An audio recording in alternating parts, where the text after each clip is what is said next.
Good evening. It is Monday, March 11th, and this is a meeting of the Southborough Planning Board. The Planning Board is now in session. First item on the agenda is a discussion item, minor site plan review for 264 Corderville Road. Do you want to bring us up to date, Karina?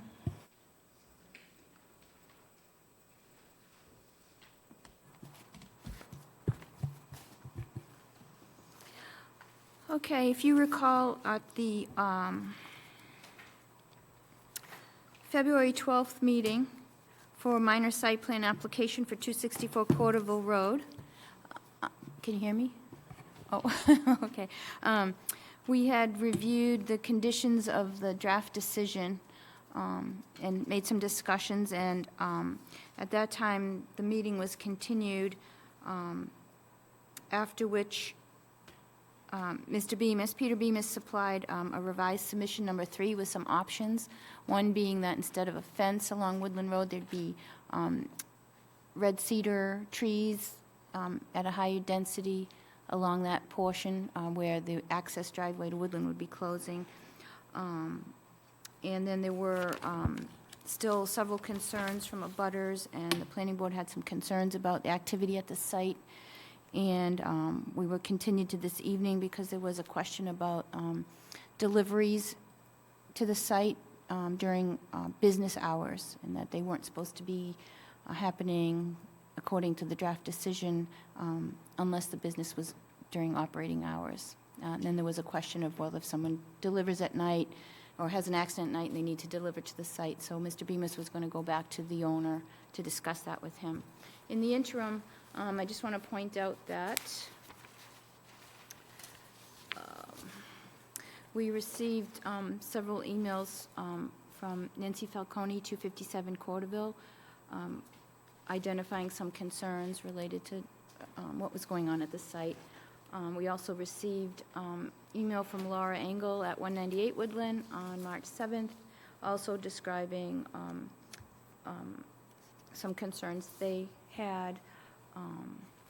Then we received some answers to some questions to the building permit from the building commissioner in regards to, what activities are allowed on the site and the current zoning status, permit status. Then we also received comment from the building commissioner today regarding his preference for a fence along Woodland Road as opposed to the trees. And that brings us to tonight. We do have an extension request that was granted at the last meeting that takes us through March 15th, the end of this week. So if the planning board doesn't close on this, we do have another extension request prepared to the April 1st meeting. Good evening, Mr. Bemis. Welcome. From my text, but I have it. Okay. There's a copy of the same issues on this back page, so it's just the front and the back. The back is just an excerpt from the site plan. So good evening, Peter Bemis, Engineering Design Consultants. So on behalf of P&H Management, I did go back to them because I feel like we've come a long way with a site that really doesn't have any restrictions on hours of operation. And as part of the site plan review proceedings, we were looking to try to get some guardrails up for this site. And Karina outlined the physical things that we're going to change at the site: lighting, landscaping, where cars are parked, how they're parked, and what those cars represent. When it came to hours of operation, I had been saying Monday through Friday from 9 to 6. We did make that from 8 to 6. The repair component of the business is what really is the focus of the current tenant that is there versus the automobile vehicle sales. The Saturday hours would be 8 to 4, and Sundays closed for business. So that's the only edit to hours of operation, is the change from 9 to 8. And then for vehicles that are for sale, they can only be delivered during the operating hours of the facility. Registered vehicles, and I'm emphasizing registered because that would imply that cars that are for sale or unregistered would be coming only during the hours of operation. but a vehicle that's for repair as a result of a breakdown or an emergency may be delivered from 7 a.m. to 10 p.m., and that no vehicles would be delivered outside of these hours. That at least gives them the ability to address some of their clients' concerns. Obviously, if someone breaks down overnight, then they'll have to make other arrangements, move the car again at another time, but it just gives them a bit of a window that's kind of normal during normal business hours for people who may be traveling home, their car breaks down, it can go there. We believe that by imposing these additional restrictions on the site, that we've now properly positioned this. And some of these things that we've accomplished are outside of the ZBA's conditional approval that they had granted. They asked you to look at certain things rather than itemize those again, because I've gone through them at other meetings. Some of these things go outside of that zone. The site has been there since the 40s. I didn't realize it actually went back, it could potentially go back to 42, is kind of what I've seen. So we've got like 72 years of a building being there that didn't really have a lot of restrictions on it, and now we're putting on some significant restrictions. There were some emails going about connecting the prior tenant to the current tenant. I believe there is a relationship between the prior tenant and the current tenant. I think the prior tenant was mostly a car dealership. They were selling cars. The current tenant is more of a repair facility, but will sell cars when he gets permission to sell cars. No cars are being sold there today. There are none that I am aware of that are for sale. They apparently found something online, some neighbors showing a car that's for sale at another facility. They have a facility, I believe, down on the Cape, the prior tenant. That's where they moved to.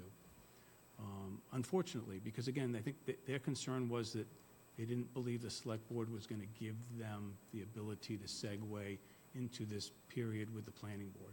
So that's why they left, abruptly, very abruptly, like in one night.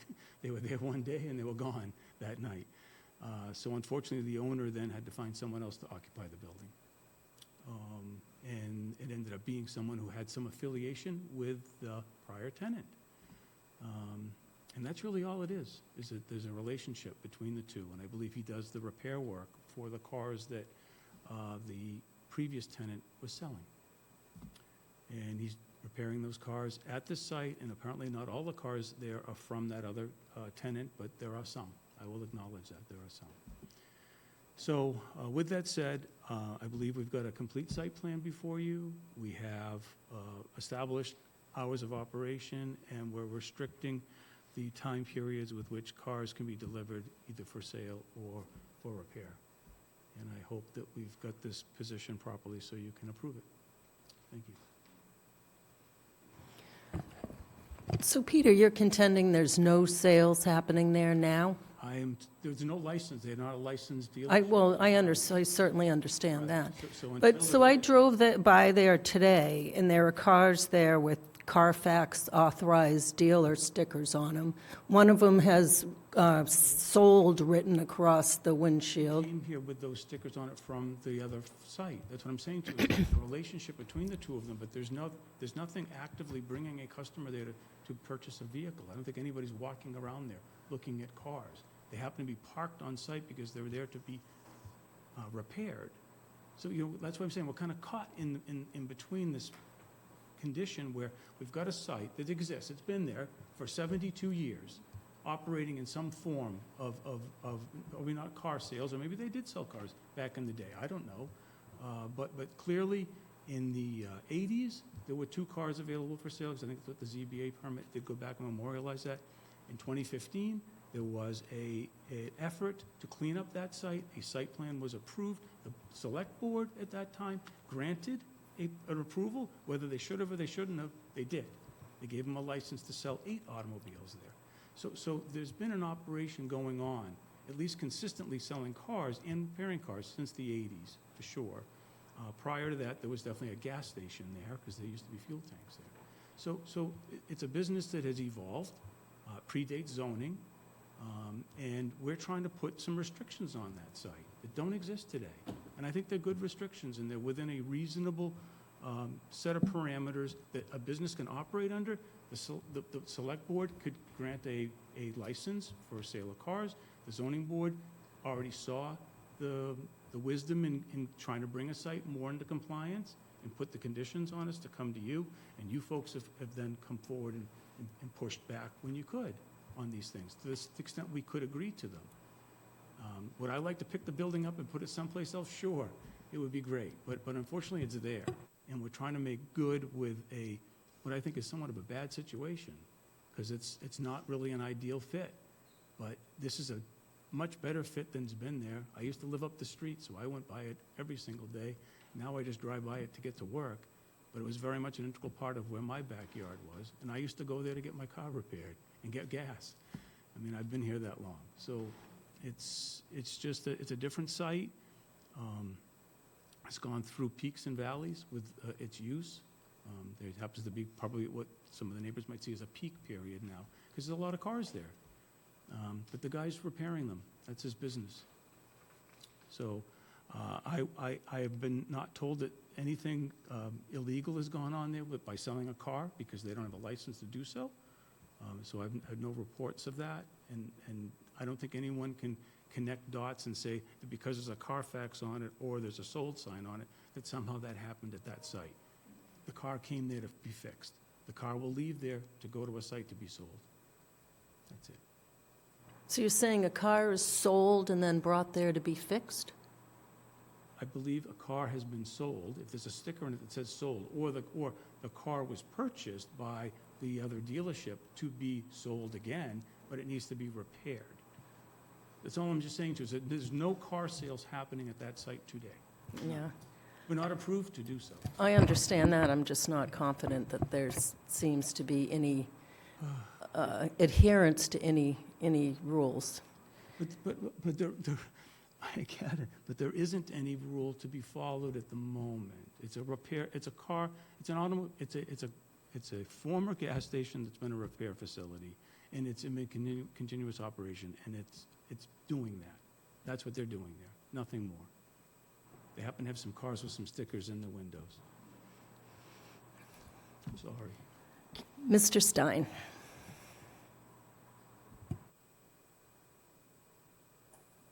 Thanks. So Peter, the way this letter looks to me, the new tenant could take delivery for vehicles in need of repair on Sundays between 7 and 10 p.m. No, sir. Well, I have a hard time with the way this letter's. It doesn't state except Sundays. All right. I didn't, that wasn't intended.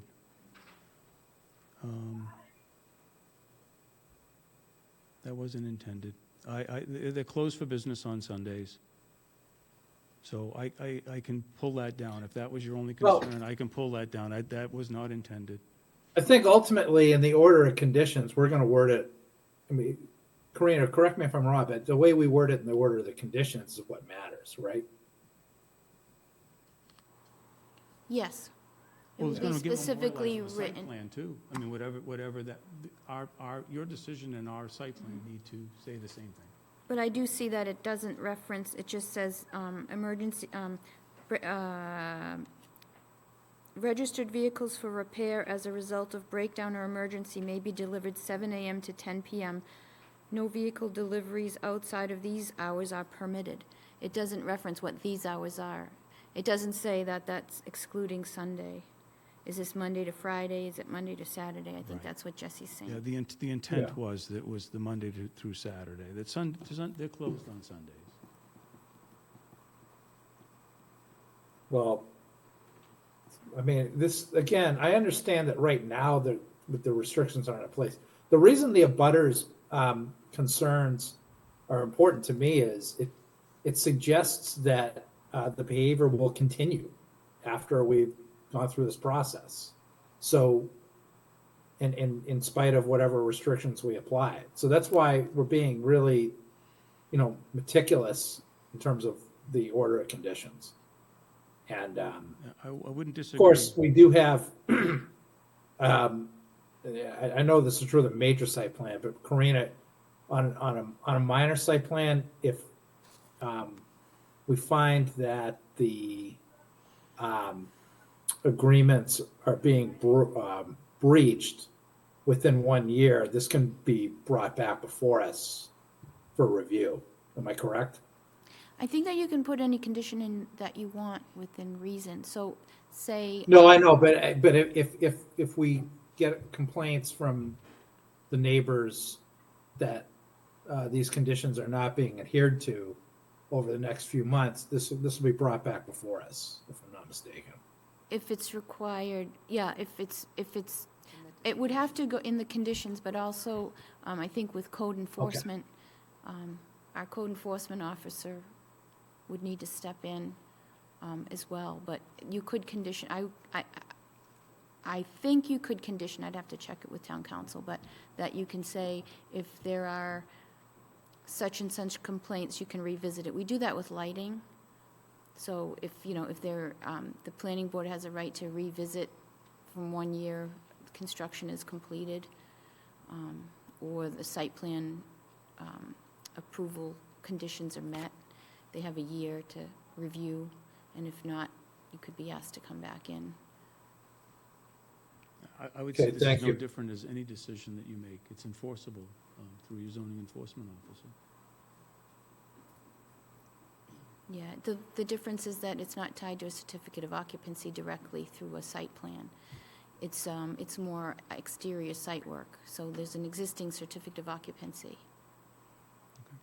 And in other decisions, we have the latitude to tie it to a certificate of occupancy through the code, 174-10J, that says you need to be in compliance of all the site plan requirements prior to certificate of occupancy. So that's where it's a little different.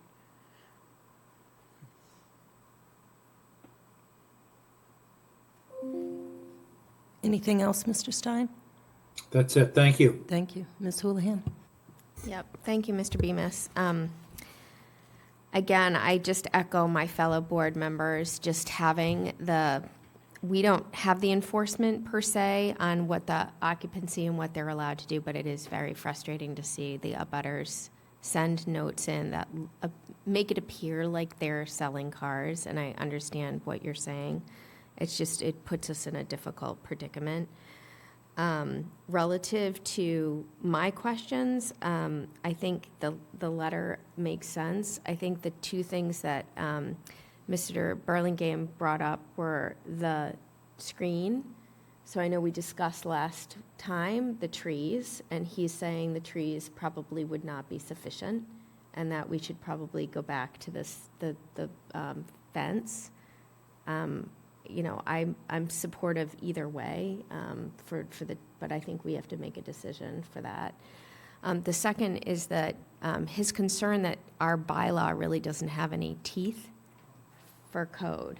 And so given that, is there a way from a conditions perspective that the code enforcement officer has an opportunity within that year? I know we just talked about that we could revisit, that there's some sort of ability for the code enforcement officer to act on the minor site plan approval versus through our code, because it basically, his point to the planning board was that the current zoning really, there's no teeth, and it looks like it hasn't, with prior code enforcement officers, hasn't been enforced. And we don't want to put something in place that is unable to be enforced, because I think that's where we sit. So I just don't know where our jurisdiction is with providing some sort of teeth where he has ability to actually provide some.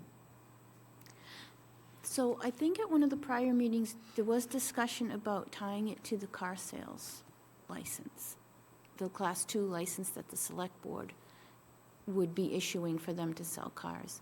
So right now, there's no license to sell cars there at all, because it goes with the business, and the last tenant vacated. So once they have site plan approval, they need to go to get the Class 2 license, but the zoning board said no more than 12 is what they're recommending, and The planning board in their site plan, even though we don't approve what spaces are for car sales, the spaces are designated 12 spaces.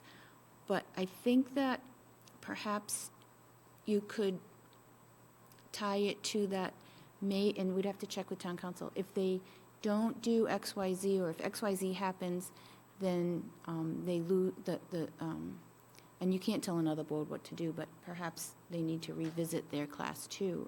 I just don't know how to tie it to that, but that would be the only strong enforcement avenue, because it's tough to revoke a site plan. It can lapse if they don't act on it, but the enforcement part, I mean, We've worked hard to get the 12 cars, so I certainly don't see that being a problem, that the select board puts that condition on there, that, you'll maintain compliance with this site, so that we've memorialized the ZBA decision through your board, and then they can memorialize your board's decision through the license. So I think that's certainly a good path to finishing this off. my only concern is that there was a 2015 site plan, which I wasn't here then, but I believe there are conditions that weren't met for that. There were landscaping items that were required to be replaced if they're not.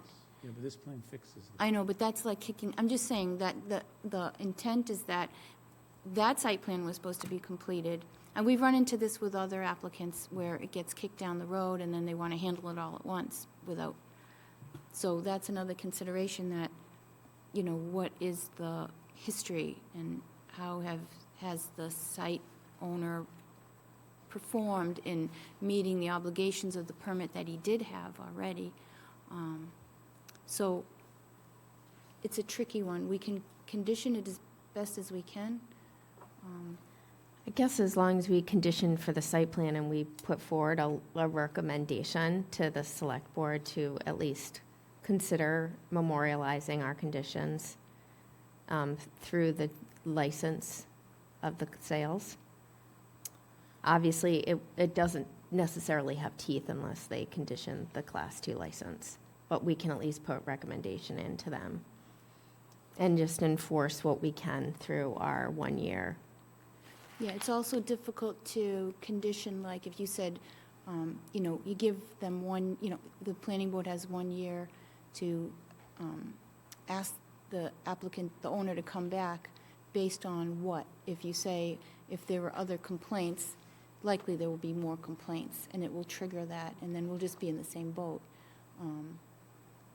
So best would be to mitigate where the abutters and the property owner are in agreement with the terms, and then the property owner live up to it, but that's the problem. Right. So it's a tough one, so. So those are my only 2 comments. Mr. Maria? Hi, Peter. So I think this is regulated under our regulation, Chapter 130, noise, because the kind of information that we're receiving from the neighbors is that their quality of life is degraded. So just to step back, there was a noise bylaw committee maybe a couple years ago that was formed, and we've had now this noise bylaw. I think it was approved a couple of town meetings ago. The premise, just want to read this, the citizens of Southborough have a right to and should be ensured an environment free from excessive noise. The bylaw is enacted to minimize excessive noise, which may jeopardize their health and welfare or quality of life. There is in 130-4, under prohibited activities, there happens to be truck loading and unloading trucks. And maybe it was not intended exactly this, but I would imagine a truck that's unloading a car falls under 130-4. Noise that is audible beyond the property line while loading or unloading trucks between the hours of 9 p.m. to 7 a.m. is prohibited unless it's permitted. And there's fines associated with that. So at a minimum, I think we have to change that 7 a.m. to 10 p.m. to align with this, and I believe this would be applicable. Maybe it wasn't written that way. It might be, trucks, Coca-Cola trucks or something, but if you're unloading vehicles, you're unloading a truck.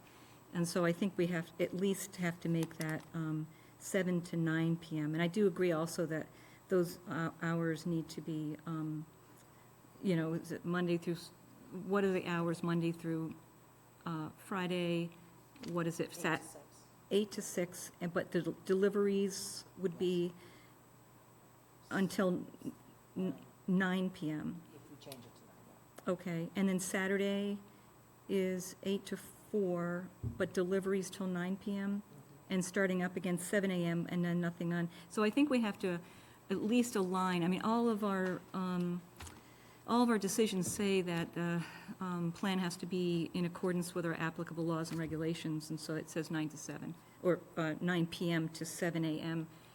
With this is interesting, so the zoning enforcement officer should know, although I would imagine that the police get called, but there is a fine of $50 for the first offense, or 50 for the second, and then, 100 for the third, and so, I mean, I think this is applicable. I also think that it's not zoning. Well, I think that when we say that it has to be applicable with all laws and regulations, that we should at least align, this is what the residents have to do. This Right, my really point is what- just that the building commissioner is not the enforcement of that, because it's not zoning. Oh, I see, yeah, I totally agree. That's maybe why this was written for, that I think the police would be the enforcement. But just looking through our noise bylaw, it's quite restricted as to what a neighbor can do. I think we go 8 to 2 on Saturday. And so I'm even inclined to say truck can't deliver after those hours on Saturday. I mean, we should, if we're requiring neighbors to turn off their leaf blowers or whatever, we shouldn't allow, big trucks to come into residential neighborhood and, violate the neighbor's rights. I also think that this is a Board of Health issue. This is bordering on a Board of Health issue. I think that there's enough neighbors who have come forward that have really expressed deeply their concerns, and I think at least I am really also deeply concerned. This is the type of stuff that impacts health, and I feel that the Board of Health should be involved. That maybe there's a consultation, or maybe they review complaints or something, I don't really know, but I feel from the neighbors that, this has been a problematic site. I agree, Peter, I understand you're trying to get it back into, we're into compliance, and, but there's now a distrust, and the neighbors are going to be on call, basically, taking pictures and don't know who to contact, and I guess they're going to have to go to the police, so because it's not zoning. So I feel strongly that this is becoming a Board of Health issue. I don't know whether they would take it up, because it's up to them, but I think that this is a public health problem and should be addressed by the Board of Health. Thanks. Ms. Barshall? Thank you. Peter, thank you. I think you're in a real tough spot here, and I do appreciate the job you're trying to do. I will tell you, I'm very frustrated, and I'm frustrated on behalf of the neighbors, that they're spending their quality time that should be with their families policing a site that's in a residential neighborhood. And I know it's been there for going back to, the 40s or whatnot, but I think the site itself needs to be a better neighbor to the neighbors on the site. I mean, it's tough. I've lived in a construction zone where there were conditions and there were rules and they weren't followed, and what that does to a family is every time they see a flashing light go by, they're going to look out the window and they're going to see if there's something going on the site. And that's just, again, on what Debbie and Marnie have talked about, the distrust.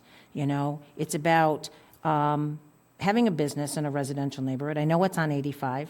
I had a business next to me in my neighborhood at one point in time, and the garbage truck used to come at 4:30 in the morning and bang, which was before the noise bylaw, which was why I was so supportive of it. But I think that, kind of going on Mimi's points as well, the vehicles that are sitting there, I understand they're owned by RNZD. I actually went and looked at their website on the Cape, And none of the cars that we have pictures of are listed on their website. Even the one that says sold isn't listed. And all the pictures on the website are from the Cape. There's none of these cars are photographs of these cars are being listed for sale. I think there's a big gray area here in being able to say, well, you know, we're doing maintenance on these cars. We're bringing them all up. They all have Carfaxes in the window. Clearly, they were bought or being ready to be sold. I find it hard to believe that every single one of them is up here. So I have no assurances that the cars that are sitting on this site, once they get their license from the select board and a site plan from us, the next day you're not going to see for sale signs on every one of those cars. So I worry too that there's storage of cars being done, which I don't believe is an allowed use. Again, I'm new to the zoning thing here. I don't believe storing of cars is an allowed use either. And I worry that that's what's taking place as well. So that's another concern that I have. Let's see. I worry that having separate hours for sales, I guess let me ask you this. The hours that are listed Monday through Friday and Saturday 8 to 4, those are for both sales and maintenance? So the last time we were here, there was people doing maintenance on cars at 10 o'clock at night. So again, I'm asking my fellow board members, because this is new to me, how do we stop that from happening?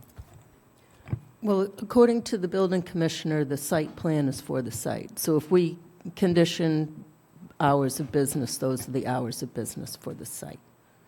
Okay. Thank you. And so those would be the hours that they would be open to the public. So then, So, well, open to the public is one thing, Peter. I'm saying So- if they're there till 10 o'clock at night, still repairing cars in a residential neighborhood, I have a huge concern about that. And, you know, we're being asked to do waivers, which helps increase the ability to have 12 cars there. But we don't have any assurances that what we're being told taking place is going to take place. So I'm kind of in a quandary on this one, Peter. That's the point of the 12 cars for sale. So I think what it really comes down to is that we either see the wisdom that the zoning board had, because I think that's what it comes down to. In their eyes, they thought it was best to give the property owner the ability to sell cars here, thinking that's a higher and better use. So there'd be more of that activity. And that tenant really wanted to do that. Unfortunately, there was that gap moment where they got concerned and left. The person that's there now is more interested in repairs than they are in the sale of cars. But the owner doesn't want to lose the ability to have those cars for sale. If we don't come forward with an approved site plan, and we don't go back to the Board of Select Board before September 16th, I think is the date, then we'd have to go back to the zoning board again. Yep. So if we don't believe that it's best to do the 12 cars for sale, then you don't have to approve the site plan. They can probably go back and try to do something with the 8 units they got in 2015, because I think that's what they'll probably do, is litigate that point, because it was done in an active manner that they relied on decisions that were made, be they right, wrong, or indifferent, versus falling back to the 2 cars for sale. It goes back to the 80s. So we have to just come to terms with what is the best scenario here. And that's why I call it guardrails. We're trying to put up guardrails to fit the site within. There are no guardrails today, and yet you're still holding that current tenant to some responsibility to those guardrails that we've been talking about. But they're not responsible for it today. So it's difficult for me to go down there and say to the guy, look, you have to do this because I'm trying to put it forward with the board, when he doesn't even, that's not even part of his lease arrangement. So it's difficult. I've come here in good faith to try to put forward what I think is the best plan for this site. It's been difficult. I've wanted to get up and go home. And maybe this is another one of those moments that I want to get up and go home. Well, Peter, I'm sorry, I don't, No, but it's okay, but I'm You know- going to try to just bring it down to what is where we go from here is either we get nothing and it continues to be a garage And, Case will do what he can with his enforcement abilities to this non-conforming site. And that's where we are, and we don't change anything. And I do suspect that they'll try to go back and do something with the 2015 site plan first, before they go back past that. Or we go forward with what we've got. And I realize you did grant some waivers, but they've got to commit a lot of resources to this site. And it's a site that it doesn't make a lot of money. So they're going to have to invest quite a bit of dollars, because there's a lot to do the things that we're proposing right now. And the tenant's not going to end up doing them. It's going to have to be the property owner. So you folks have to make that decision. I'm sorry, I only have so much leeway with what I've done.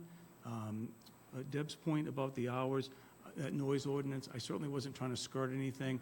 I was trying to pick a time that said, because I even thought 11 o'clock may be acceptable when I was first doing this, because if there was a garage, perfect example, and I don't mean to say Ted's Towing out loud for any other reason other than that it used to be down the street here, as we all knew, who have lived here that long. Yep. And they would have to go up and down Park, because that's where their facility was, right in the heart of the downtown area. So towing is a necessary component to repair. And I got the owner to come this far. And I have no problem going to the 9, because I don't think it makes sense to not dovetail it with the noise ordinance. I do believe there would have to be some measurements or whatever. I'd rather just say, we'll agree to that. It makes more sense that we just comply. I mean, Peter, I'm not trying to belittle your efforts in any way. I'm just trying to find a balance between I said that in my the, letter. It's a balance. no, I know, It's been a balance all along. and it's a struggle, and it is, and I'm trying to find a way, and again, I'm one of 5. I'm one of 5, and if I I don't, know I only need 3, and I've been trying to find the 3. Believe me, I do the math every time I get in front of the board. yeah, I'm trying to be cognizant Please. of the issues that have transpired all along, Peter. I'm trying to recognize the neighbors continually police, and they're continually come to these meetings, and I just want to make sure that what we do is what's right for everybody. I mean, it's been a business there for a long time. We're all well aware that nobody's trying to stop that from happening. We're just trying to find the right balance of making it work for everybody. Right. That's all. Which is what I've said to the folks, is that I hate to think we've come this far, and then you get nothing out Yep. of it, and you just have to continue to deal with what's there. Agreed. And in all likelihood, they push the envelope as hard as they can, whereas I believe what we've tried to do here is literally put up some guardrails, and they have to operate within them. So you have to make that decision ultimately. I've tried to do my best to get us to a place that is You have. approvable, but that I can only do so much. All right, Peter, thank you. Yeah, sure. Mimi, I'm all set.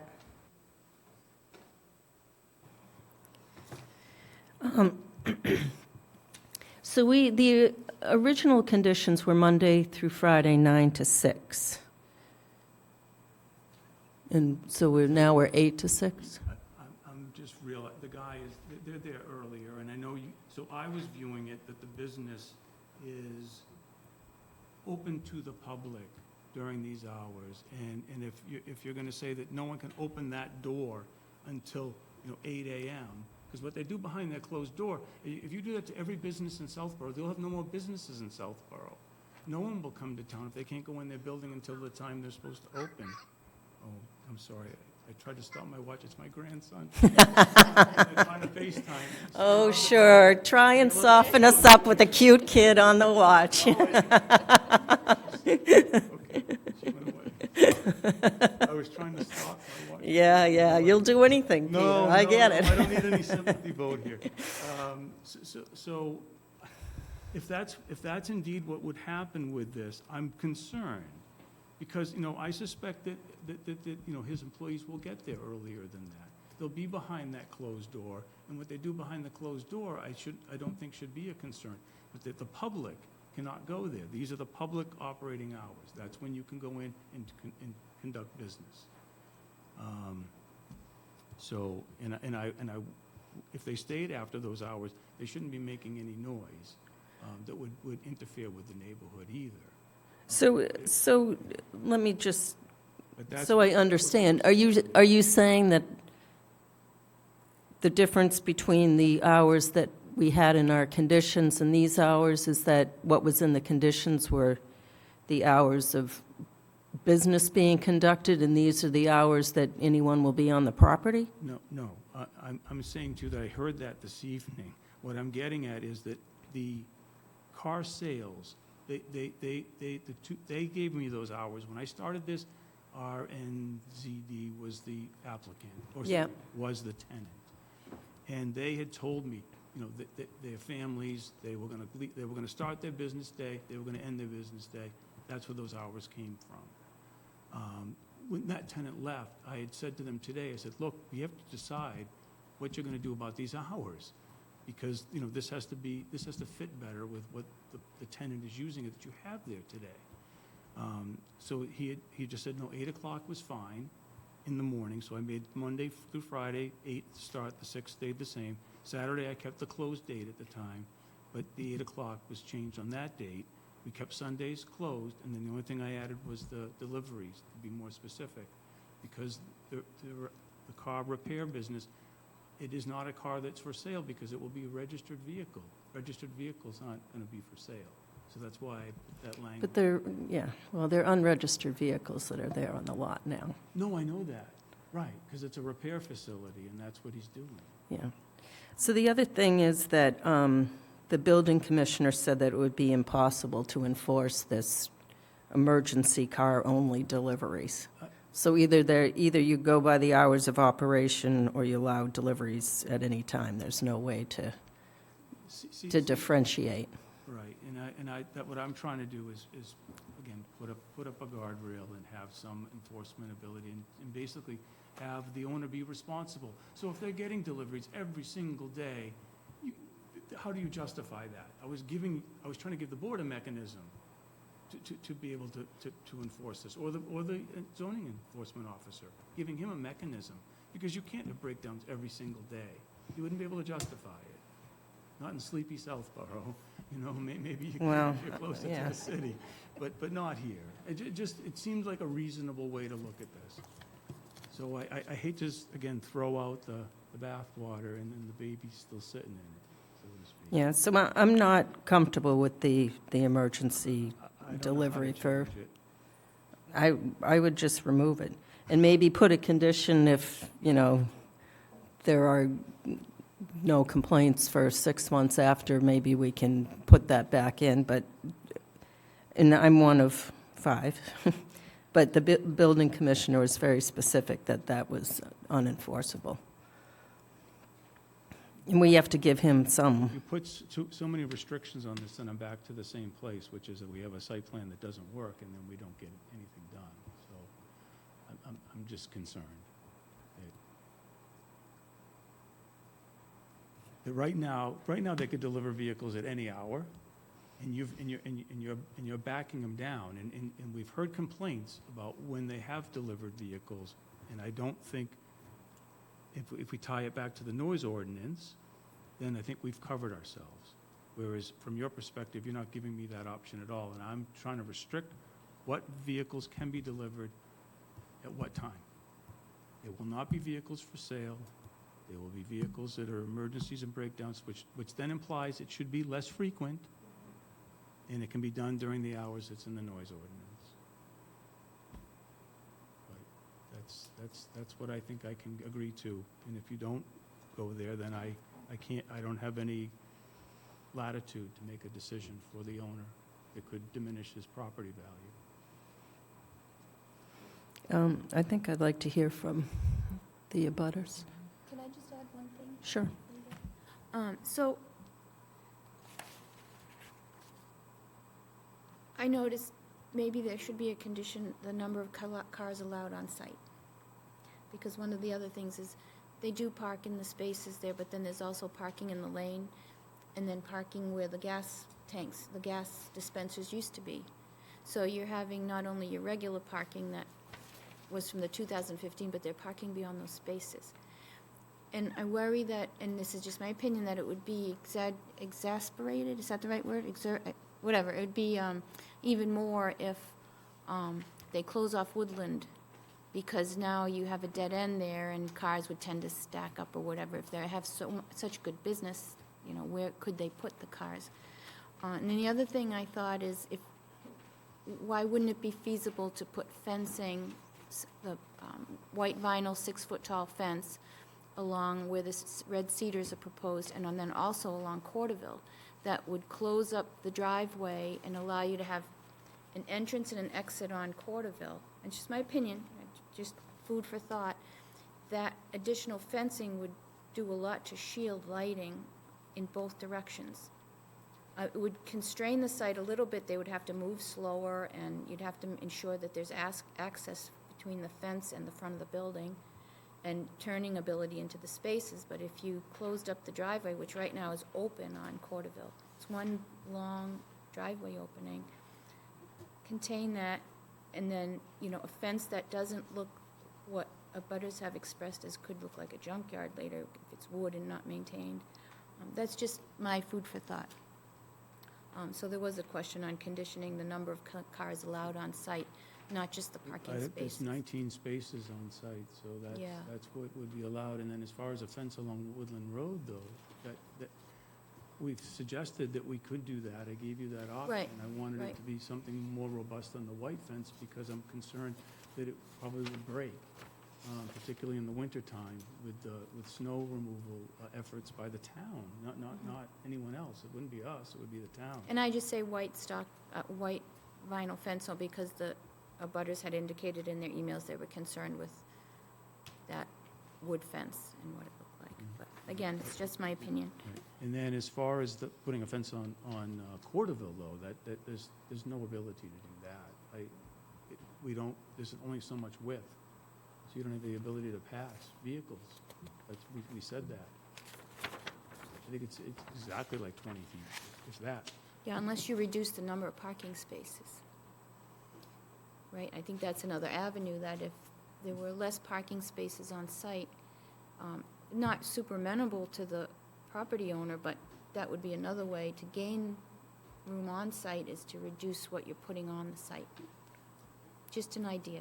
If it works, it may not be economically feasible for somebody, but just another perspective. Yes, sir. Hi, David Ferris. I live in town and been going by this location for probably the better part of 50 years. And Your address, sir? 52 Sears. I wanted to give some perspective to the planning board about being a small business owner. I've never met this guy. I sat behind him months and months ago, and he, barely had a belt to pull up his jeans as I looked at him from behind. And he looked just like a real regular working guy who was trying to get his business going in this location. And at some point, I think we as town residents and as the agents that represent our public policy and government have to realize who we're dealing with. We're dealing with a very small business owner with limited funding. And I know Peter's rates and similar civil planners, and I've watched him come here multiple times. I have nothing to do with this project other than being a resident driving by it to the train station once a week. And what I would say and offer some perspective is, at some point, we have to have some personal accountability. When we buy our home next to a former gas station on a very busy road that has loud trucks going up and down it every night, we have to be fair to the businesses that were part of this community before many people moved or bought their homes next to that business. And I'm completely for following the rules. I think I've heard regularly sitting in enough of these board meetings that we got to go by the rules, Mr. Ferris. It's the rules. What I haven't seen in multiple meetings is a fair set of rules that have been given to this guy that he's got to follow, and then handing it off to the other agencies within the community that are responsible for enforcement.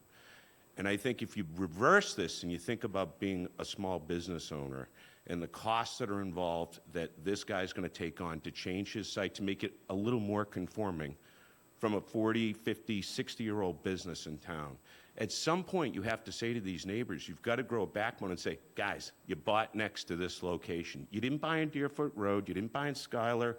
You bought right next to this location. We've minimized your inconvenience as much as we can. You have civil remedies.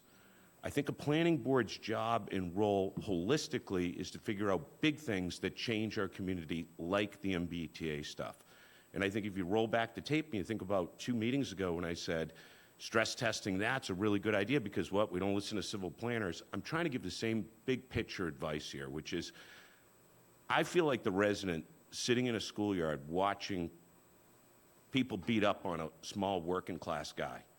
And from my perspective as a resident, it makes me very uncomfortable.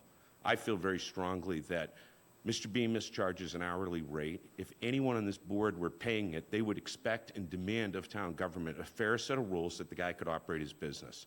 So just my hope tonight, being a resident of the community, is that we treat people the way we want to be treated. So if we're a small business coming before a town regulatory body seeking specific guidance on how to open our business with a compliant-oriented mindset, we give the applicant the opportunity to follow the rules. If the applicant doesn't, we have other branches within our government that deal with that. And if the residents really want to put their money where their mouth is, and they feel like they're not getting what they need from their other branches of government, they have civil remedies. But I can almost guarantee you, they're not going to spend the money that this applicant's spending to just get a simple permit for a couple of bay garage that's been there for 80 years. We've got to put this in perspective because this planning board's got a lot of big things it can do in the community. This isn't one of them. Talking about the light and all that, I get it. You want to make it conforming the best you can. But at some point, you got to say enough's enough, and you got to give the working guy an opportunity to compete in the community and be a part of the community. That's my 2 cents. Yes, ma'am.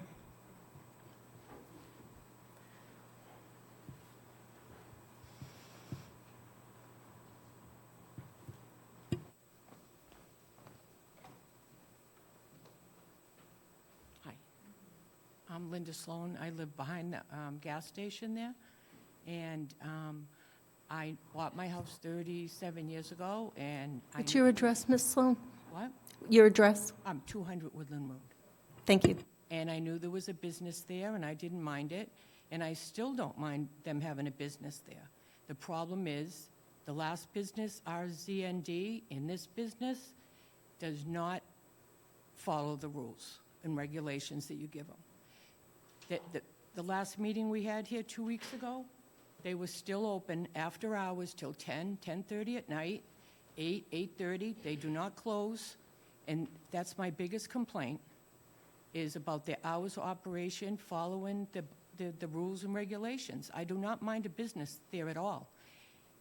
And yes, RZND is still involved over there, the last business, because he drops cars off there every day. And I feel that that's his overflow place, but that's none of my business. But I think that's what's going on with the sold cars and stuff. But If you don't mind, to them, if It- they, excuse me? if you don't mind me asking, what do you think of the hours Monday through Friday, 8 to 6, and Saturday, 8 to 4? Perfect. You're okay with Just those? Yeah, just abide, they couldn't even abide by them for the 2 weeks from the last meet until now. They're not gonna. Well, so this permit hasn't been issued yet. So right now, it's kind of the wild, wild west. Right. But the last business that was there, RZND, that was their hours, they didn't abide by it. 10 o'clock, 11 o'clock, 10:30. And I feel that, I'll give them a chance. I don't have a problem with it. Just abide by the rules and regulations that you give them. That's all. Thank you.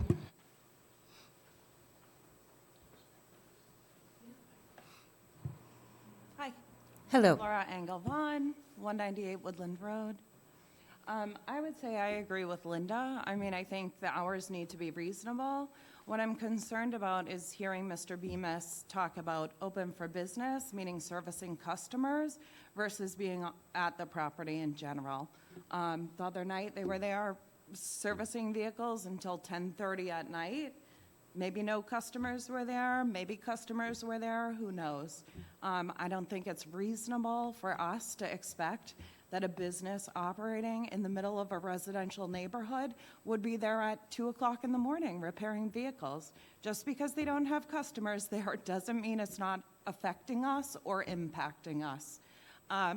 And I guess I'd just like to say, I mean, it's really easy to talk about what's going on in our neighborhood, living on Sears Road, but if you want to talk about the working people those are the people who live in Corderville who are affected by this. So we're all working people trying to work things out. We would have loved to buy a house on Sears Road, but we're in Corderville. So, thanks.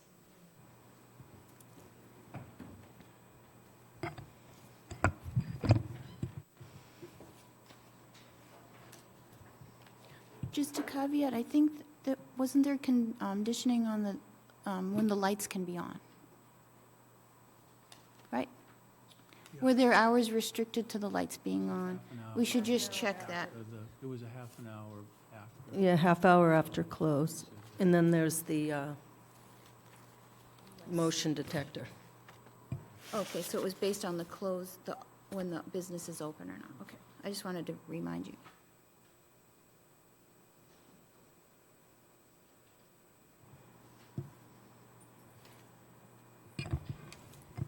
So the neighbors who are here, those hours of operation are okay with you?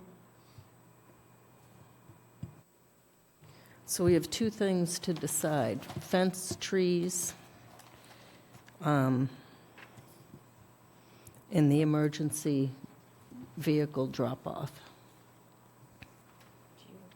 How do you want to do that? You want me to put a motion for it for a vote, or do you want to just? Well, is there any further comment on either of those things? So my comment is probably go back to the fence, just based on what Case had instructed us. And then I'm inclined to agree with Mr. Bemis that it's best to have like guardrails in place versus nothing at all. So I'm comfortable with the emergency vehicle 7 to 9 p.m. and they're willing to make the change. So I have no challenges with that. And that's Monday through Saturday? Not on Sundays? Yep, just not on Sundays.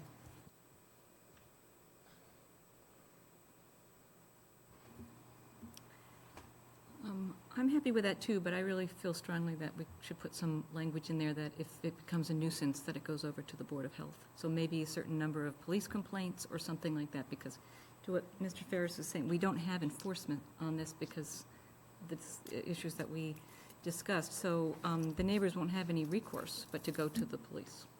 So I think that somebody should be looking at any complaints, and I don't know whether that can be written into a condition. I don't know. So aren't the police the enforcement arm of the noise bylaw? Yeah. Yeah. So, I mean, maybe in 6 months, we can take a look at the number of complaints or something like that, some sort of language to be written in that if there are, some number of complaint, I don't know what that number would be, but. And then do what?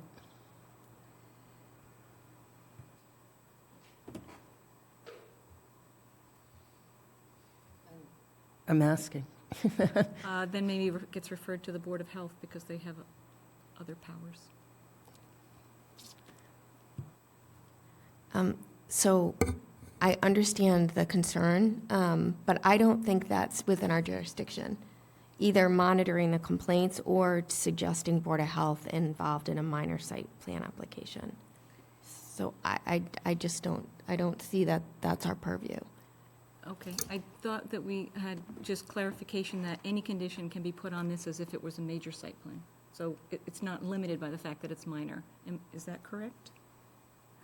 I'm not sure any is, if I said any, Okay. I don't want to say any because that's a very open term. Something like that I would have to check with town council, but I think there is concern with conditioning something, like telling the select board that they have to send it back to planning if they don't do X, Y, Z. You can't really, it's not really appropriate. Right. That's there's like a gray area there. Okay, thanks. So, and I know the Board of Health is aware of this project because and I just forgot his title. He's been out to the site, and he's the one that recommended the oil.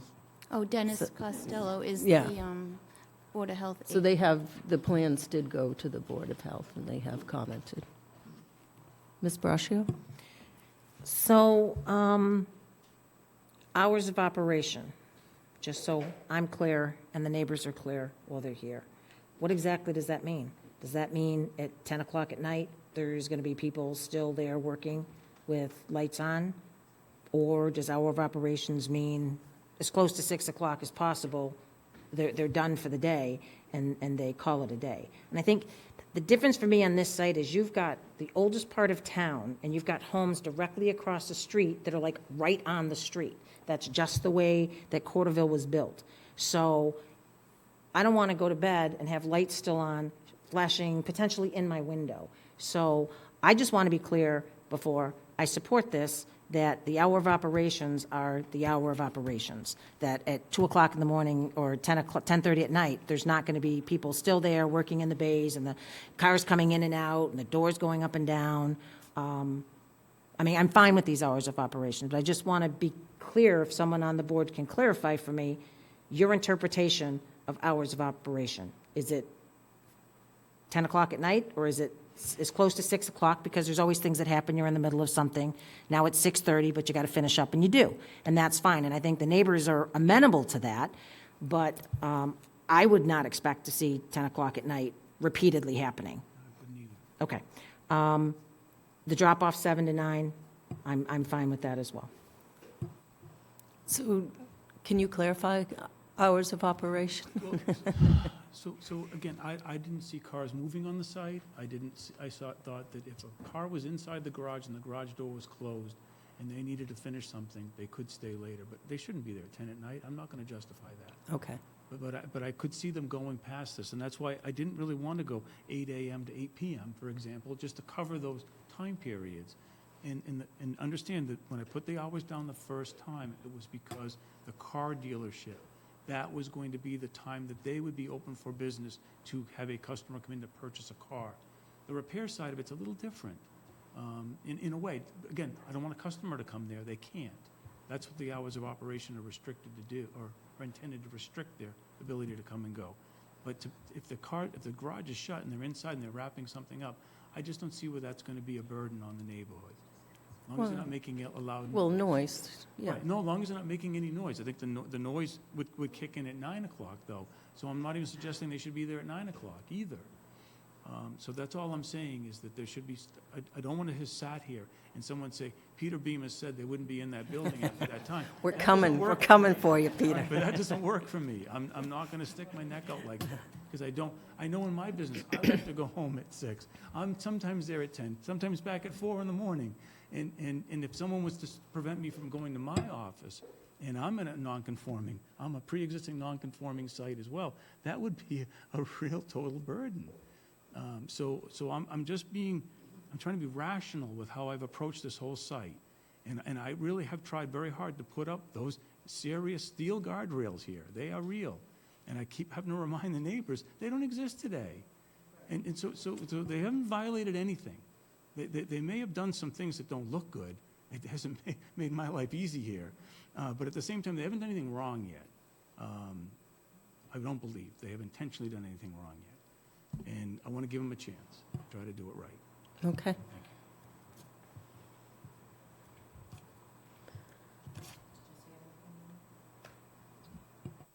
Do you have anything else, Mr. Stein? Only that I'm in agreement with the board as far as the hours of operation.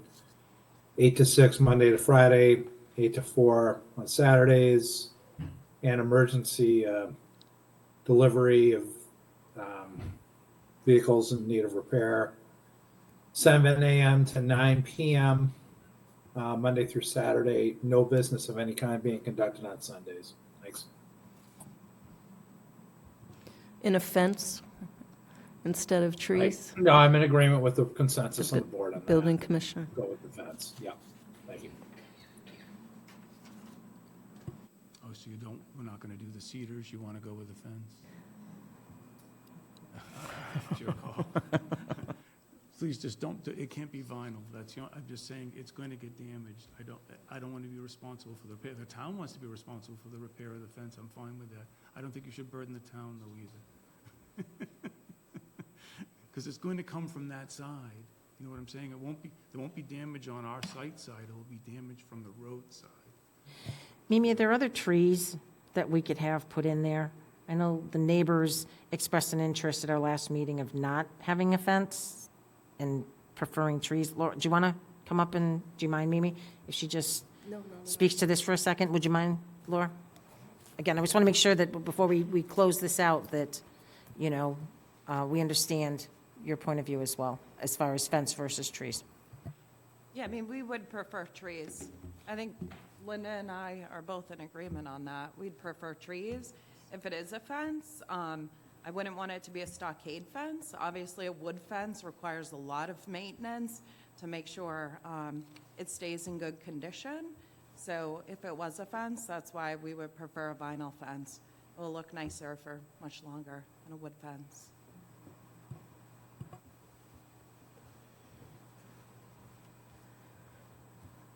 So that's the last question. I vote tree. I read the building inspector's comments. I didn't really understand where he was coming from. I mean, they do have a good growth habit. They will have to be maintained. When they get to a certain height, they'll have to be cut because they will get too big. So, you know, I was torn with what we picked for trees. I mean, I personally would rather see trees. And the picket fence, I would go back to that scenario, but nobody else liked that. But I'd rather see the trees. Trees will look better, I think, long-term. Okay. I'd rather go back to the sugars and Yeah. the picket, if I had to Okay. pick. Could I just add there utility lines over on the woodland side where the trees are going to be planted, if they get, I know they cross in through there. I'm not sure where they are, but they won't be burdened. I mean, we're gonna have to keep them below that level. so my only question would be if they go with the trees, that we just expand that condition a little bit, just to say that they'll maintain to not interfere with the utility lines unless the utility companies do that Right. under their management plan. Well, the eastern red cedar is a hardier tree. And Right. it is salt tolerant. Salt That's why tolerant. they put them along highways. Yep. So that's the one thing that I can say. If we're gonna pick something, that's probably the one to pick. Yeah, this is David Ferris again at 52. I just wanted to add one quick follow-up comment that I maybe didn't make as clear as I could have at the last time I spoke, which is I do agree with the neighbors from the perspective of they have a right to quiet enjoyment of their property during non-business hours. And I think this board sets the rules of the road in terms of what those business hours are.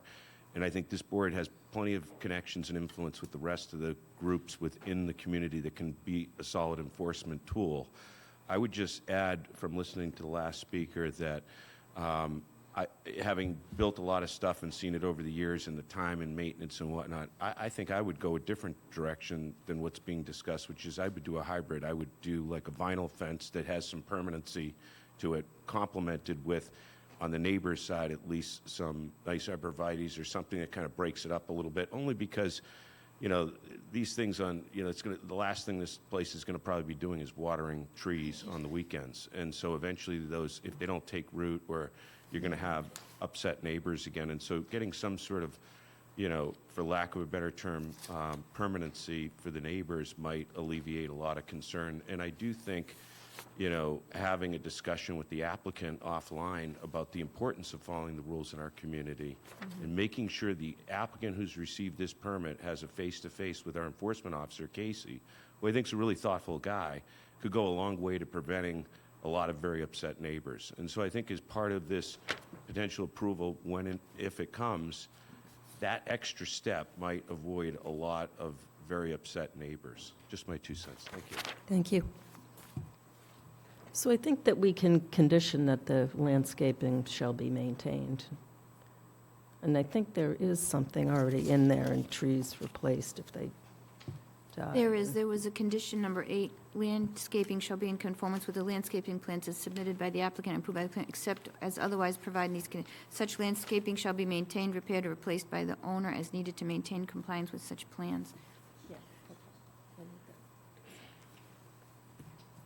And I think we just have to make sure all board members are talking about the same hours, because I think, Marnie, you mentioned till 10 PM on one, and then Jesse said 9, so, Yeah, sorry, the original said 10, but then we changed it to 9 PM to reflect the Okay, noise good, as ordinance, long so as we're I'm aware. on board with that. okay. Yes. The wires are on the other side of the road. Okay, so the utilities are across the street, so That's that's what a I thought. good thing. I didn't think they were gonna be in conflict. When we originally did the Maples, I checked that out. Okay, so we ready for a motion? So it's a discussion. Is it, like, what do we need? Does Jesse want to do this? It's back to you, Jesse. So, Karina, where do we stand on the condition? I mean, is the vote now to approve the site plan subject to the conditions? Do we need to revisit all of those at this point, or? No, I think I need to clarify the additions that I've handwritten in here from the last two meetings. We also need to grant the waivers. The planning board needs to vote on the waivers that are outlined in the draft decision. Those Okay, have not one moment, changed. please. Got it. Okay. So there are Need to get to it. 2, 3, 4, 5, 6 waivers. Can I ask a process question, Mimi? Sure. So where in the decision does the discussion we just had regarding no fence and going back to trees, does that get incorporated within the It will decision be- itself? It will be in the motion that you vote to approve as discussed this evening. Okay. Confirming that it will be trees as based on the red cedar tree planting plan, the submission number 3, Okay, thank you. okay? The site plans are complete with the exception of the hours. That's the only thing Correct. that does- You'll have to correct the, because the hours, Change that. yeah, the hours on the plans need to be fixed. And which Peter represented on the rear of his letter this evening. Not right, because we changed a few. Yeah, we'll have to change that to update, but it'll be specifically, when you go to read the motion, we'll just make sure we define those hours in the decision here when I read to you the changes we've made on the conditions. So am I making motions on each waiver or on all of them at this point? We want to take it if one it- at a time, Mimi, or That's up to me. batch them? Okay,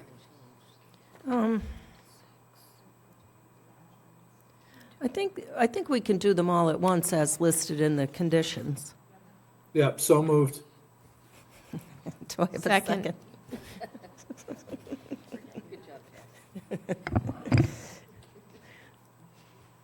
Did you second? Yes, I seconded. Oh, so I have a motion and a second. Any discussion to approve the waivers? All in favor, Latrell, yes? Stein, yes. Houlihan, yes. Demiria, yes. Brascio, yes.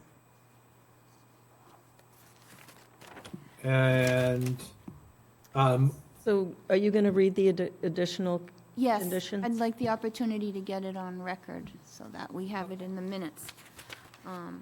So the draft decision, starting with condition number 6, stated that the hours of operation shall be limited to Monday to Friday, 8 a.m. to 6 p.m. Just looking here. Saturday, 8 a.m. to 4 p.m., and Sunday closed for business. Deliveries to the site shall only, well, I have to fix that one, hold on a second. Deliveries to the site, and we're not going to differentiate between registered and cars for sale. It's just going to be deliveries to the site will be Monday through Saturday, 7 a.m. to 9 p.m., and no deliveries on Sundays. Okay, that will take care of conditions 6 and 7, because that one was the hours of operation and the other one was the time for So delivery. just to clarify, that's not breakdown or emergency, it's any delivery? That's what we concluded with. Okay, And I'm going to try to stress that cars for sale are done during business hours. Okay, then, Condition number 8 was the landscaping that I just read previously, that such landscaping shall be maintained and repaired or replaced by the owner to maintain compliance with such plans. I don't think the height or cutting them is an issue if the utility lines are on the other side of the street, so we don't have to add anything there. We were going to add a condition to restore the paving on site because it was witnessed that there were, the surface had deteriorated. Where it's deteriorated, I just don't want to pave the whole site. No, but the Wherever- potholes should be Wherever it's deteriorated. deteriorated. Okay. So I'll say to restore paving on site where deteriorated. Okay. Then, we have a condition here that will be added that says, ingress and egress specifically to meet the ZBA. So we're going to confirm that into the site on Corderville will be, we talked about this today. So if you're on Corderville and you're heading north, you enter from the north on Corderville and you exit, no, you enter from the southern side and you exit the northern driveway on Corderville. So you're, Continue going, if you're heading north, you continue going north. If you're heading south, you continue heading south. That's exactly the way it was in the ZBA. is the board in agreement with that?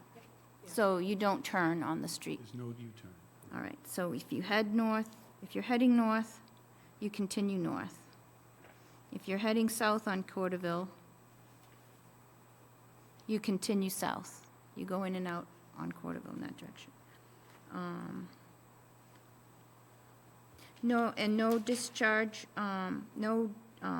discharging cars in front of the building on the west side. There was a comment on that last time. Discharge cars in front of building west side. No, that's where you would unload the cars. The cars would have to be unloaded between Corderville Road and the front of the building, Correct. not pulling into the parking area towards Woodland. They would have to bring the delivery car, the tow truck or whatever. That was heading towards the neighbors.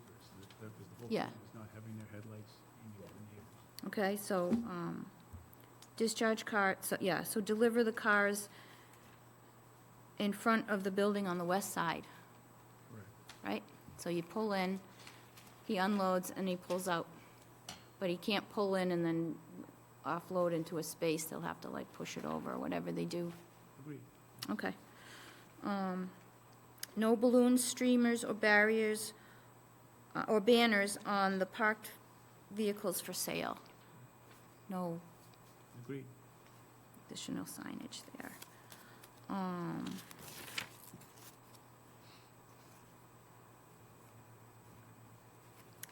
There was no condition for the number of cars allowed on site. There's a number of parking spaces which they're required to use.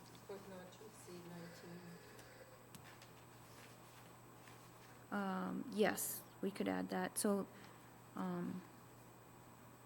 number of cars allowed on site not to exceed 19? And they just, obviously, if there's a vehicle there offloading, I just don't want someone to say, Yeah, actively. that's, So to just, yeah, there's 19 parking spaces. There shouldn't be more than 19 cars parked on the site. There's a car in transition because the vehicle brought it in, dropped it off. I'm just saying, yeah, I think it's fine. yeah, you have your spaces there. Let me just make sure I'm not missing anything. I'm gonna give that. Sorry, I believe that's it. Peter, did I miss anything? Karina, Madam Chair, can we reference the noise bylaw, or, I think there's a standard statement that we usually put in major site plan that says the site must comply with all applicable laws and regulation. I didn't see it in this version. Condition number 1, all restrictions and conditions from other boards and commissions required pursuant to other permits commenced ongoing related to the site and project shall be complied with. The project shall be constructed in conformance with the approved plans and submittals. Except for waivers granted, the applicant shall comply with all provisions of the general bylaws, zoning bylaws, and all of the rules and regulations and policies applicable thereto. The applicant shall pay all fees of the town of Southborough imposed generally for construction projects and for the purpose of monitoring compliance of the construction and occupancy of the project in accordance with site plan approval as applicable unless expressly waived. So the only question is,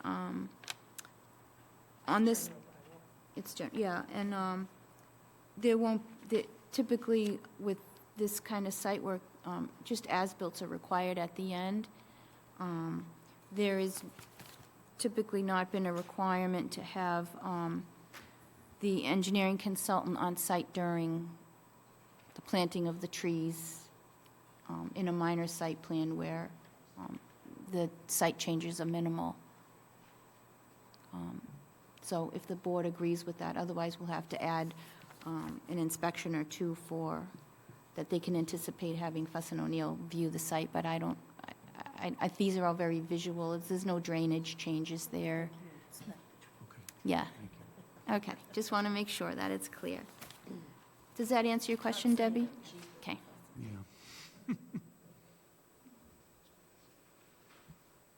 Yeah.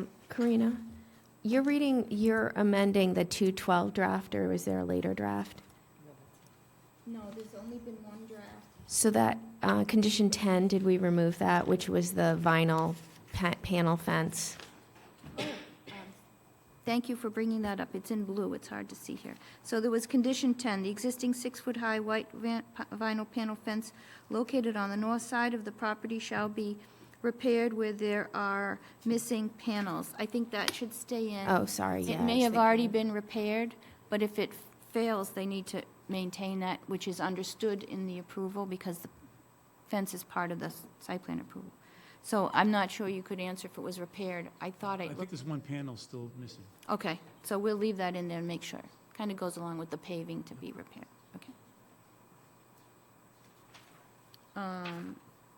I think the minor site plan approval shall be recorded at the registry of deeds with the set of plans attached as an exhibit. We found that to be very helpful for historic purposes. The existing limit of 2 car sales spaces on the site was established,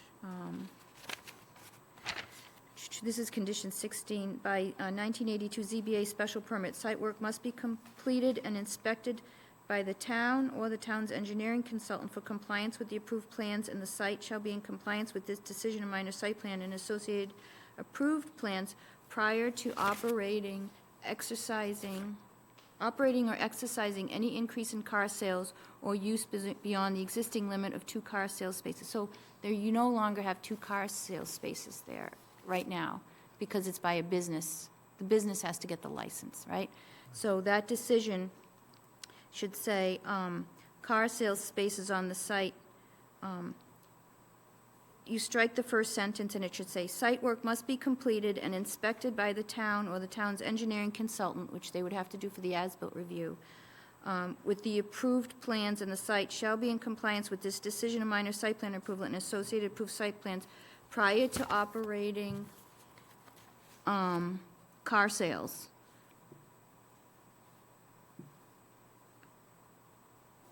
So that is something we could tie, that the site plan, it's like an occupancy permit. You shouldn't be allowed to do your car sales there until they make sure the site is prepared for car sales, which is what part of this site plan is for, change of use and of expansion to car I sales. understand. The only thing I'm concerned about is being able to maybe apply to the Board of Selectmen, because again, we have a 9/16 or 9/13 date with which to perfect our ZBA decision. And I have to get all that work done in between as well, and, planting. So that would be the only thing I'd be concerned about. But I think we can fit it in. I mean, that's obviously the intent. Which, if you follow me, I want to be able to apply to the zoning board, excuse me, to the select board. We have to apply to the select board so that we can get our license. Because in order to have the ZBA, maybe I'm reading into it too deeply, because once I think the site plan's completed, but your site plan wouldn't be completed until I get the as-built. That's how you're writing that. Right, so the ZBA permit made it contingent upon site plan. And the site plan has to be complete, not just designed, because it may never be built. Right, And then you'll have your car sales license. okay. So I think that condition, it'll strike the first sentence of number 16 and start with site work must be completed and inspected by the towns. So that's, you know, We use the word April. substantially complete, just in case it's something, and I'm just anticipating. If you- Yeah. Thank you. Oh, you can drive a bus through? I'm not trying to drive a bus. I'm just trying to think of what, we have to get the gas and oil separator, and we have to plant the trees. We have to stripe, fix some things. But does the select board require I'm not sure how it a works. completed, I don't think, because I think that the RNZ was before the select board asking for a license before they even applied for the site plan. Could be. And they gave them, They did. they gave them 90 Yeah, days. right. That's all I'm looking to do, is try to find a way to bridge a gap if we have a gap. It won't be for lack of trying. It's just if something was to come up. Yeah, so I don't think that they'll, Fine. All right. Well, we made note of it tonight. So if we have to talk about it again, we can. Thank you. Okay, so on this last condition, second to last condition 17, where it requires the as-bills to be prepared and reviewed by the town consultant, which is typical. As-built shall be reviewed by the town's engineering consultant for compliance with the approved plans and for acceptance by the planning board prior to operating or exercising any increase in car sales use. So they don't have that two-car sales license anymore, so any car sales use. Once accepted by the planning board, the final as-built plan shall be provided to the planning board. And then the last condition was a license to buy, sell, exchange, or assemble secondhand motor vehicles or parts thereof, Class 2 license from the select board is required prior to the car sales operations at the site. That's just to confirm, codify that. So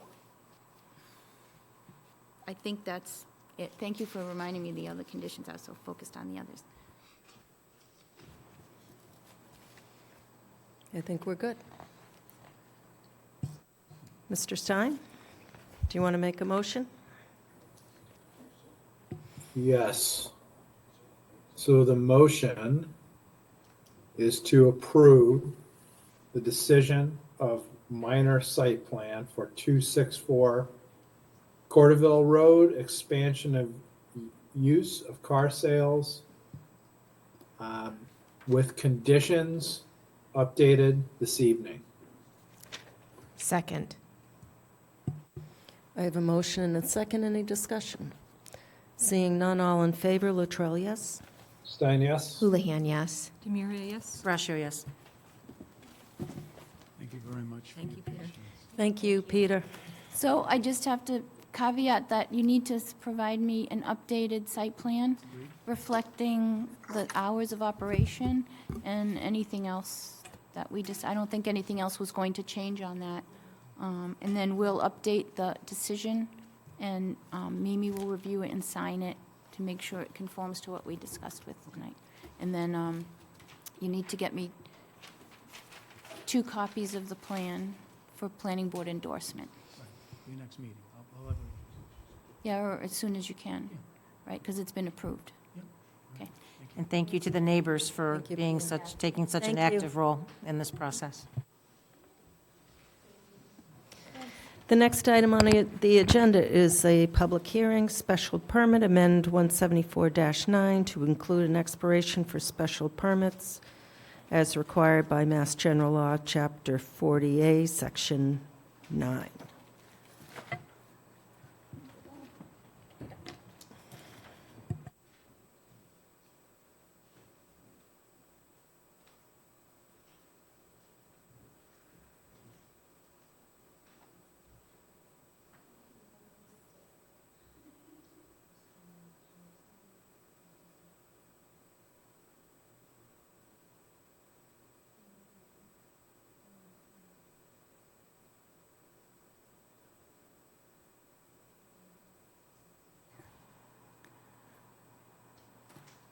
If there's anybody in the attendees from the ZBA, in the Zoom waiting room, just raise your hand and we can upgrade you to panelist.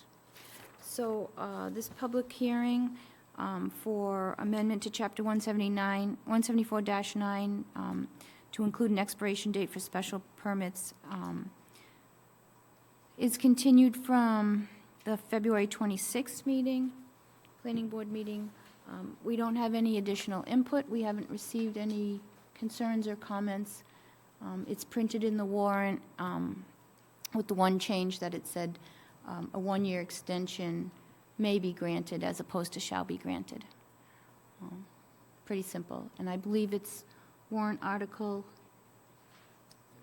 36. No, somewhere in there, but it's in the 30s. Downtown district was 36. Okay. All right, so it's 37 maybe. Thank you. Thank you, Karina. You're welcome. Mr. Stein? Yeah, so the motion is to continue the public hearing for ZBA Well, amend I was looking for 174-9. comments first. My apologies to my fellow board. I know you want to I, move with- things along. I withdraw the motion. I have no comments at this time. Ms. Houlihan?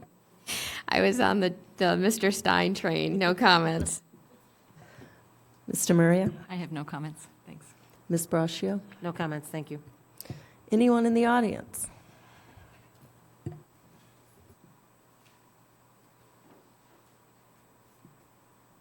John Bartolini, 4 Wyeth Circle. Same comment as last time. I really don't think it should be one extension. And I was hoping that maybe the planning board would have more appreciation for this now that you're looking for an extension from the state and you know what it feels like to be up against it. So I just think it does absolutely no harm to have it, you know, they may give an extension, they don't have to. So this way here, they can give one, they can give two, but they don't have to give any. So I think it makes more sense. I'm concerned that Mass General Law doesn't speak to an extension of a special permit at all. It says it lapses in 3 years unless there's good What cause. they're reading is, they're saying 2 years, and then they said it shall give a 1 year. Right, that's what I'm way. talking about. Well, the way it's printed, it says one extension. I Right. just want to get rid of the one and say, you know, you can give none or give as many as you want. Depends on the application, and I think it's better for the ZBA.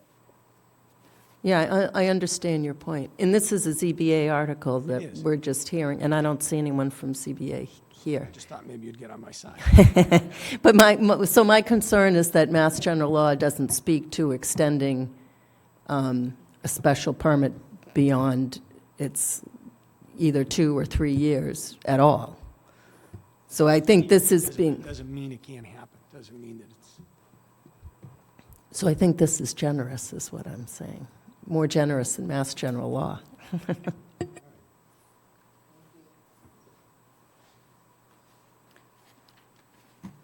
We currently have 20 attendees and no hands raised.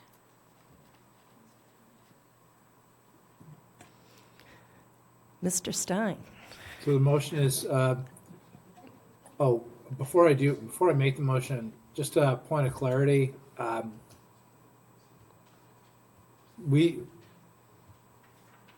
The agenda, I'm going to request, this is a little bit out of order, that we cancel Monday, the 18th meeting. But we'll get to that later. In terms of extending this public hearing, because I don't think this was going to be on that agenda anyway, I'm extending this to the 23rd. Is that correct, Karina? Hold on. Yes.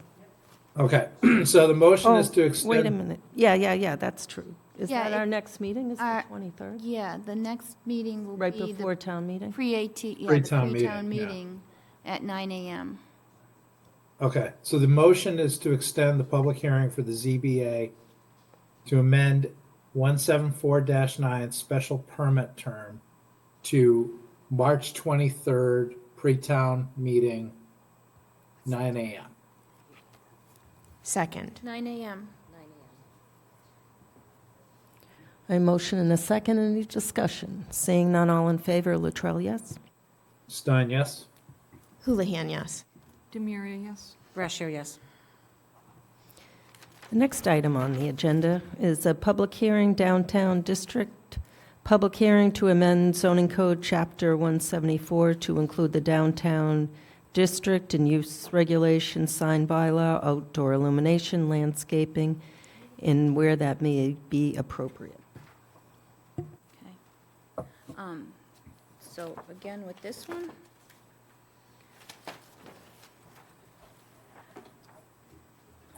as people may have seen and heard from prior public hearing meetings for this agenda item, the downtown district is proposed bylaw amendment is for basically housekeeping in the zoning bylaw where, when originally the downtown district was added to the zoning code, there were minor areas where it needed to be also addressed as far as like signs and lighting, et cetera, to go along with the business village district. This public hearing opened on January 29th, was continued to February 12th, February 26th. We have not received any additional input or questions to this date. I believe it's warrant article number 36. So the downtown district, amend town code zoning downtown is article 36 on the warrant that's going to print. And again, the special permit that we just discussed for the ZBA, the lapse period, is Article 37 in the warrant that's going to print, just for reference. So Article 36. So that brings us to tonight. Any comment, Mr. Stein? So just one quick question.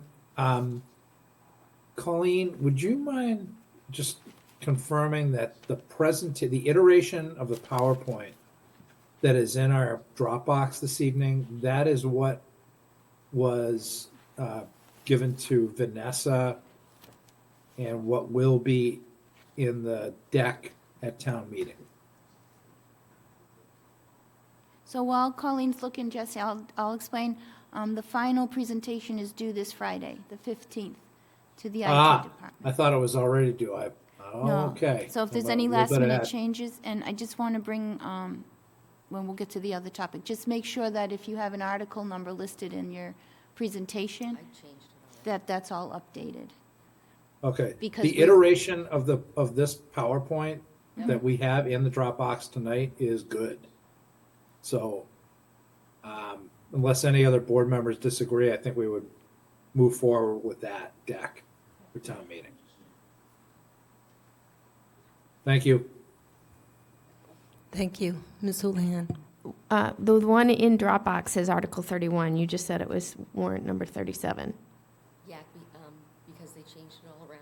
So Oh. originally, when they were looking at originally when they were looking at all the articles to put in place, it was 31. We were 30, 31, and 32. So so it needs to be updated. It's not the most updated in the Dropbox. Oh, it's not? I changed it today. Oh. When I saw that. so Okay. I'll get the Yeah, right one. it just still. Good catch. Thank you, Marnie. Yep. No comment. Mr. Murray? No, I have no comments.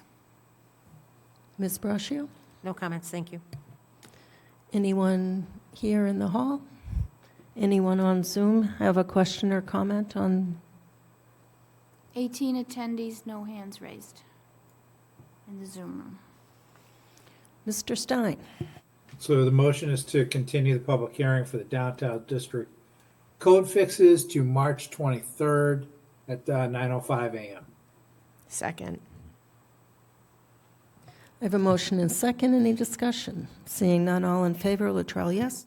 Stein, yes? Houlihan, yes? Demiria, yes? Brascio, yes. The next item on the agenda is a public hearing, MBTA Communities Multifamily Zoning, Mass General Law, Chapter 40A, Section 3A, Multifamily Zoning by Right.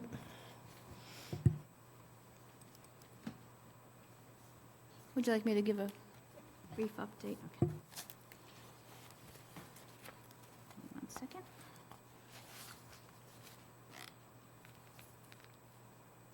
Okay, so, since the last public hearing on this, which was, March 4th, where the planning board held a Zoom-only meeting to discuss, the MBTA Communities Overlay Districts, we received, an email from Mr. Bob Heavy, who owns 2 Woodland, 84 Turnpike and 88 Turnpike, with his input as to why his property should be considered as part of the overlay district.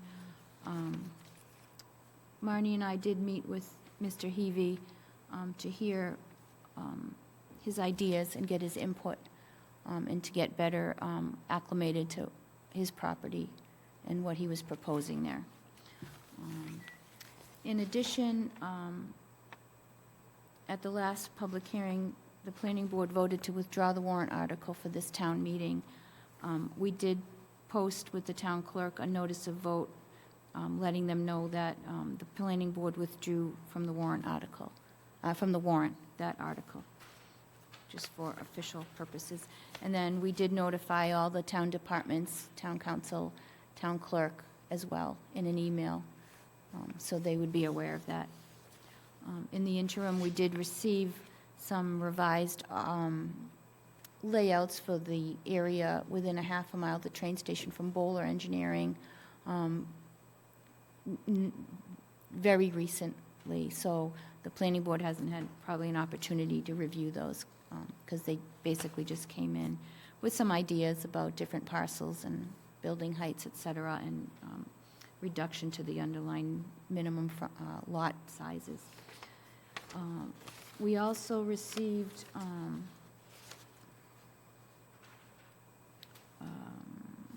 hold on, just get through this. I'll do that last. We received comments from Conservation Agent Melissa Danza regarding some of the properties, one being Mr. Heavy's, and possible comments that the commission had related to his property, that there was interest in some of the area on Woodland for protection. Then we also received one last thing here. Oh, so one of the things to discuss tonight is that the Select Board is having a meeting on March 19th, which it was brought up that perhaps the Planning Board would attend that meeting to discuss the MBTA communities, where we're at and where we want to go forward. Whether it's a letter to the state requesting extension and exemption because of the historic significance of that area near the train station. And, we would need to have the town in collaboration as one team uniting if we send a letter to the state. And that's where we're at. A lot of changes, new information, and a lot of old information is still good, too. The Select Board had initially requested a joint hearing for us to present the bylaw. And after our last meeting, I reached out to them and said it may be helpful to still have a joint meeting to discuss where we go from here. My initial thinking is that we had a consultant that was paid for by the state guiding us through this process, and they misinterpreted the compliance model and led us astray, basically, for several months. So I think there's a case to be made that the state has some culpability here, and that we could request, at the very least, a extension to the 12/31/2024 date, and perhaps a relaxing of the unit capacity in that half-mile area, since that's a very difficult area to produce 150 units. So first, is the board in agreement for a a joint meeting on the 19th, and what do people's schedules look like? Just also, I think at the last meeting, it was mentioned that for Southborough, because the station's at the town line, that the town really only has half of the radius, whereas if the station was somewhere central to the town, you'd have the full 50 acres to maneuver and manipulate. So,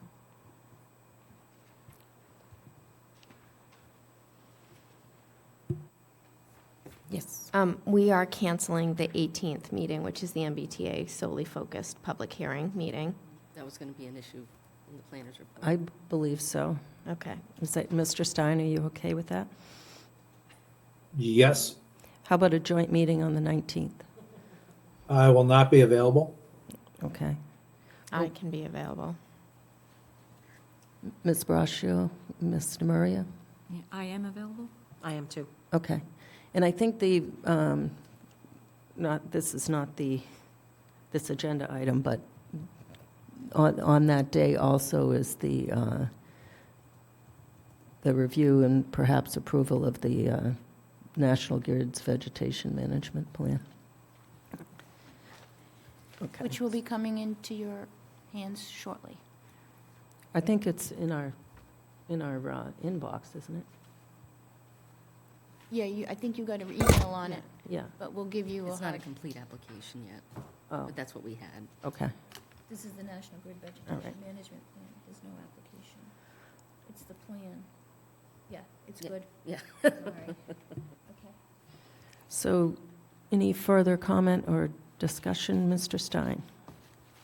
So, Mimi, I sure am in agreement with your comments that the state is culpable for the confusion and the misunderstanding regarding the unit capacity minimums within Area 1. In my review of the materials that are available to us now, without having heard from our consultant, if anything, and I really mean if anything, because I don't know where this is going to go next, I would be more inclined to expand the area within Area 1 rather than try to change the underlying zoning. I think that would be, and this is very preliminary, we're talking about, some town meeting that hasn't been scheduled yet in the form of special. So I might be getting a little bit ahead of myself, but since we're having this public hearing and this discussion, why not? The point of this at this point is to look to get something done, assuming we don't get the extension by the end of the year. So, I guess that's it for now. I think I don't think it's contradictory to, in parallel seek the mitigation from the state in terms of an extension, or what would be better, and the path of least resistance really is to relax the minimum, as you stated, Mimi. I think that's it for now. Thanks. Thank you. Ms. Houlihan? So is this open to not only commenting on what your proposal is around your letter, but broadly around this public hearing? Okay, perfect. So first, I would agree with that, but I would want to expand that. I just want to go back to Karina's update. I feel like Mr. Bartolini and Mr. Ferris both put their property up for MBTA, so I wanted to make sure we include that as potential options. And I do think we now kind of need to blow it all up because, as we know, it was a Jenga game and really trying to figure out what worked. And that was assuming Area 1 was accurate. Over the weekend, I forwarded the planning board, the Mass Historic Society that basically showed entire Corderville section is Mass Historical designation, like the entire half acre. So I do believe that we have to appeal to the Attorney General to say that this is unprecedented. Like, this entire thing is in the Mass Historical Register. It should not even be included in the requirements for Southborough.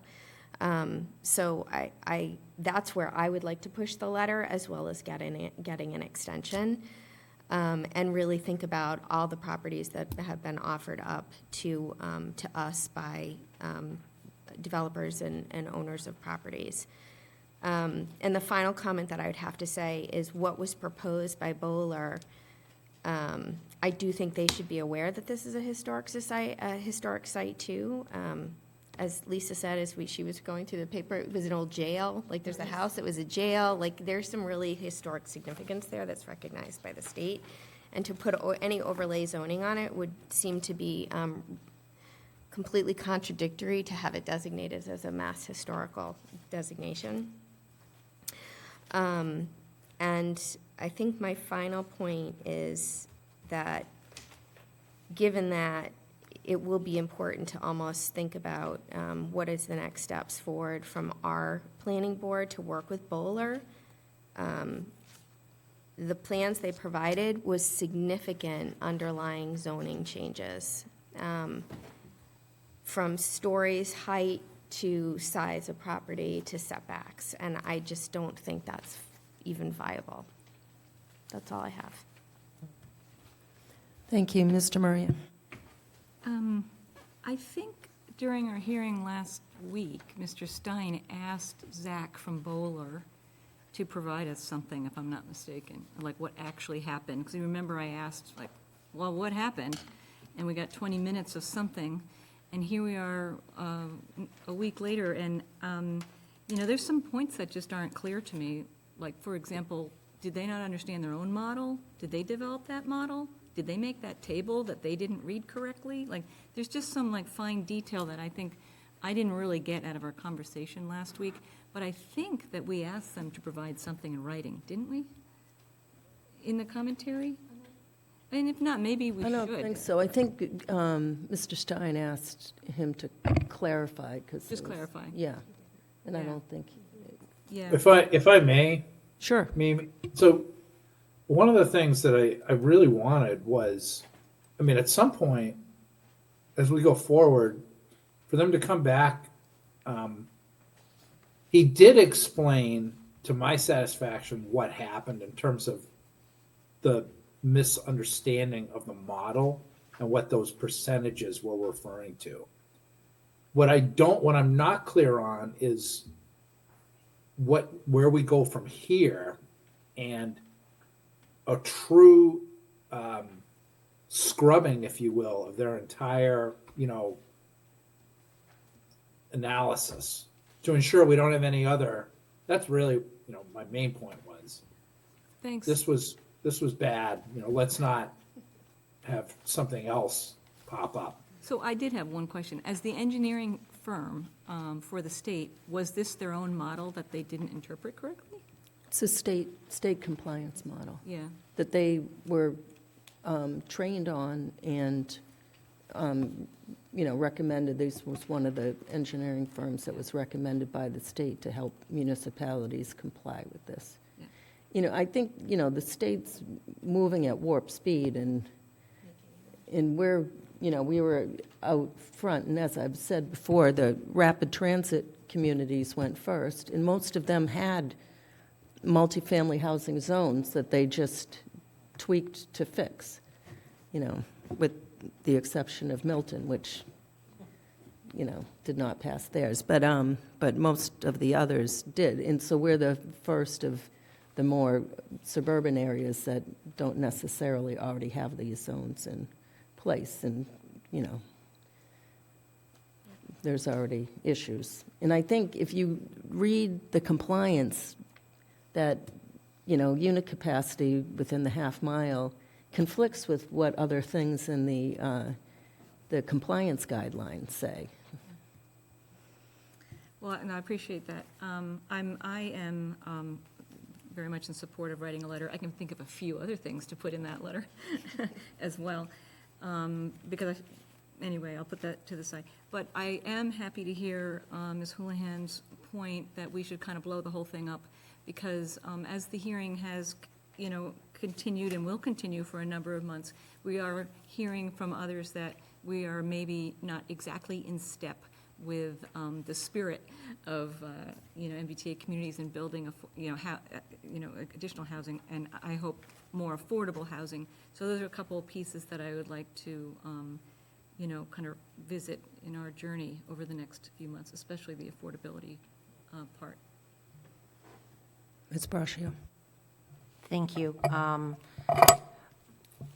want to first thank Marnie for sending this out. I know you touched on it, but I really want to touch on this. This is something that should be on the town website. This is something that truly should appall us all, to be mandated by the state to take the most historic district in town and basically create an opportunity to destroy it.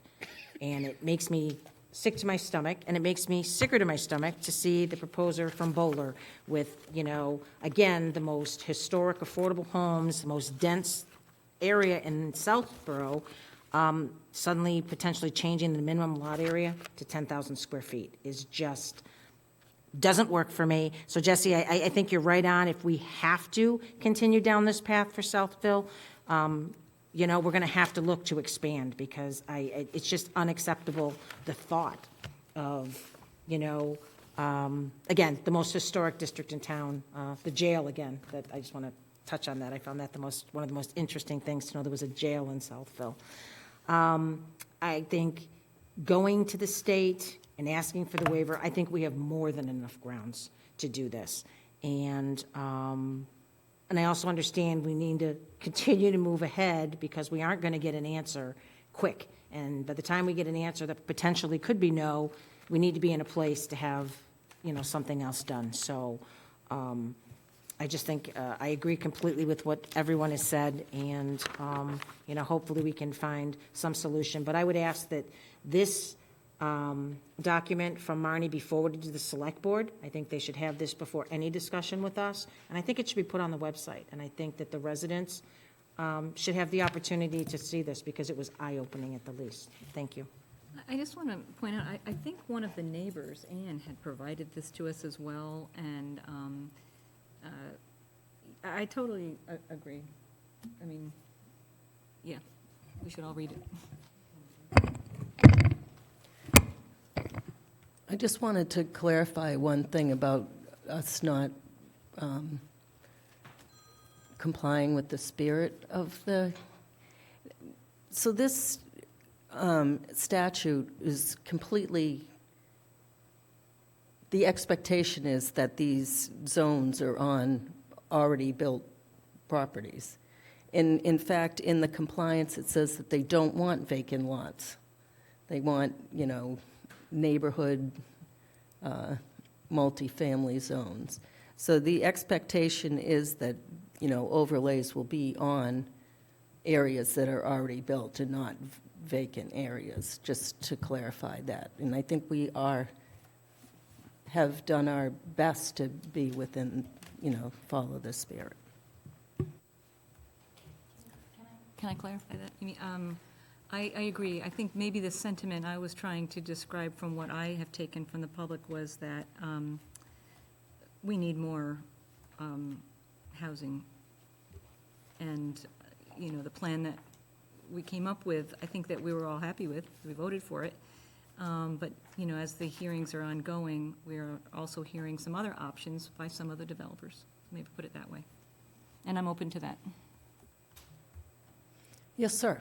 Hi, this is David Ferris again at 52 Sears. I was just going to say quickly that I feel, I zoomed in on the last hearing. I was at the hearing before when we were kind of gearing up towards this MBTA zoning, and I do feel like our planning board holistically got caught in a bear trap that was not set or known by any planning board member, and it was very obvious to me that a lot of diligence and time went into it, and that was sort of thoroughly covered in the last meeting.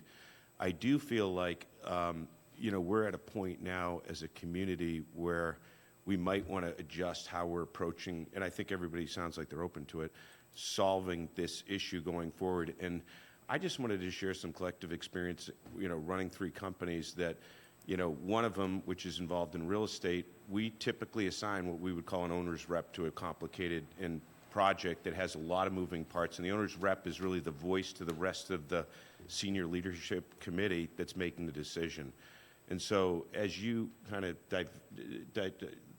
think about the issues on this topic, I would encourage one planning board member to be sort of the taskmaster that is the liaison that's digging the deepest on this, because I think, the piece of advice I gave, not this last meeting, but the meeting before, and I really think I would strongly encourage you to think this way, is civil engineers are all about planning and feet and square area ratio, and lawyers are all about interpreting compliance with the law. And I think, like, what you really had at the last meeting was Bowler raising her hand and said, hey, guys, you did a great job, but we were moving really fast and we kind of got it halfway done.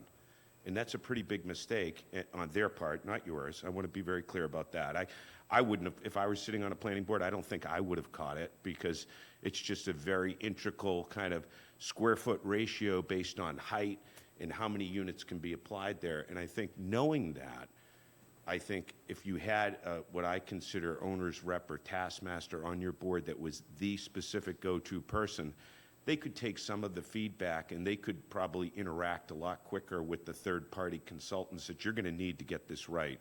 And now you're in a position where you have to get it right. I recognize and I agree with a lot of what the planning board members have said about the specialness within our community, the fact that it sits on an outlier section of town, it's abutting a historic district. There's a lot of good reasons. There's good news and bad news. That's true, and the state may decide on a lark to help us. Probably not, and we should plan as if they won't. And I really feel strongly that a peer review well before that town meeting, in making sure that there's complete compliance, not only on a civil engineer, and I said this before, Bowler's a tenant. I respect them. I use them for business, and they have some really bright-minded people, and they're very, very good firm. But I think that this is an area that not only requires civil engineering experience, it requires an interpretation and then a stress test that is beyond the capability set of me. And I'm a real estate developer, so I don't know how each planning board member would do it. But I know if we assigned in our community one person to become our resident expert for our planning board, we're probably going to get a faster result. If you want to go far, go alone. Or you want to go fast, go alone. If you want to go far, go with someone else. So I think that kind of bears some thought in terms of how this gets approached from here forward. And I do think you're going to be facing the lesser of two evils. You're either going to open up the square footage and the property sets that are going to be included, or you're going to be going vertical. And that's just, it's one or the other. And I think quickly coming to some unanimity at the board level and deciding what direction you're going to go will give you the empowerment tools to go to the community owners of those the real estate that's most impacted and get direct guidance. Would you like your property? Because I think a lot of this is ignorance in terms of the individuals who are affected. Not in a mean way. I mean, they get up here and they really don't know, how is this going to affect my property? And in some cases, the property is going to become worth 2-3 times what it was before. And if you said to them, your parcel that's worth 500 now will probably be eligible for 6 units and worth $1.7 million, I think a lot of them say, oh yeah, I'd like mine included.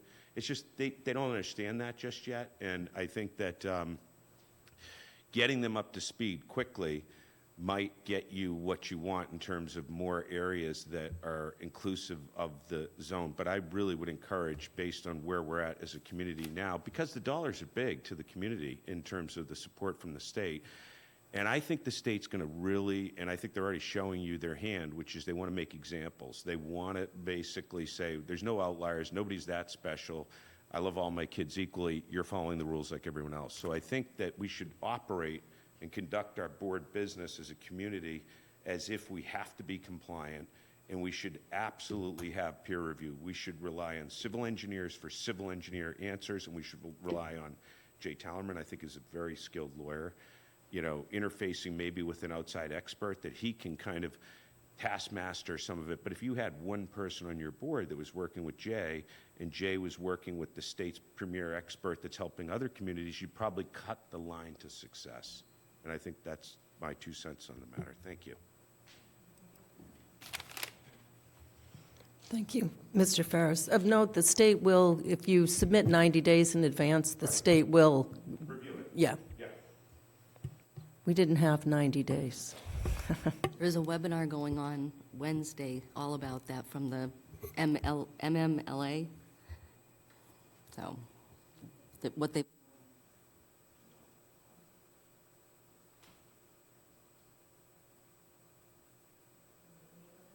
Any other comments? Anyone on Zoom have a comment on this? No, 18 attendees, including Bowler Engineering, appears to be, they did indicate to me earlier today that they would be listening in to hear where the planning board is going and to get updated. I also think that, Does this count as a meeting attendance on our No. contract? I don't think so, but I also want to reiterate, because it did come up before, they did say that they would run a complete new model with mapping as required to make this work for us because of the discrepancy in what happened. So they have contacted us already a couple times last week, saying, we'll meet with you when you need to. And we told them that after this meeting, we'd set up something to just touch base again to see where we're going. So we'll keep them updated. I think it's also important that Bowler be privy to the historical aspects and concerns of the town. So we'll be providing any of that information to them too, if Colleen hasn't already. Those two things. So they have been actively trying to, show that they are serious and want to make sure that Southborough is not further negatively impacted by this. Speaking for them somewhat. Can I ask a process question? Sure.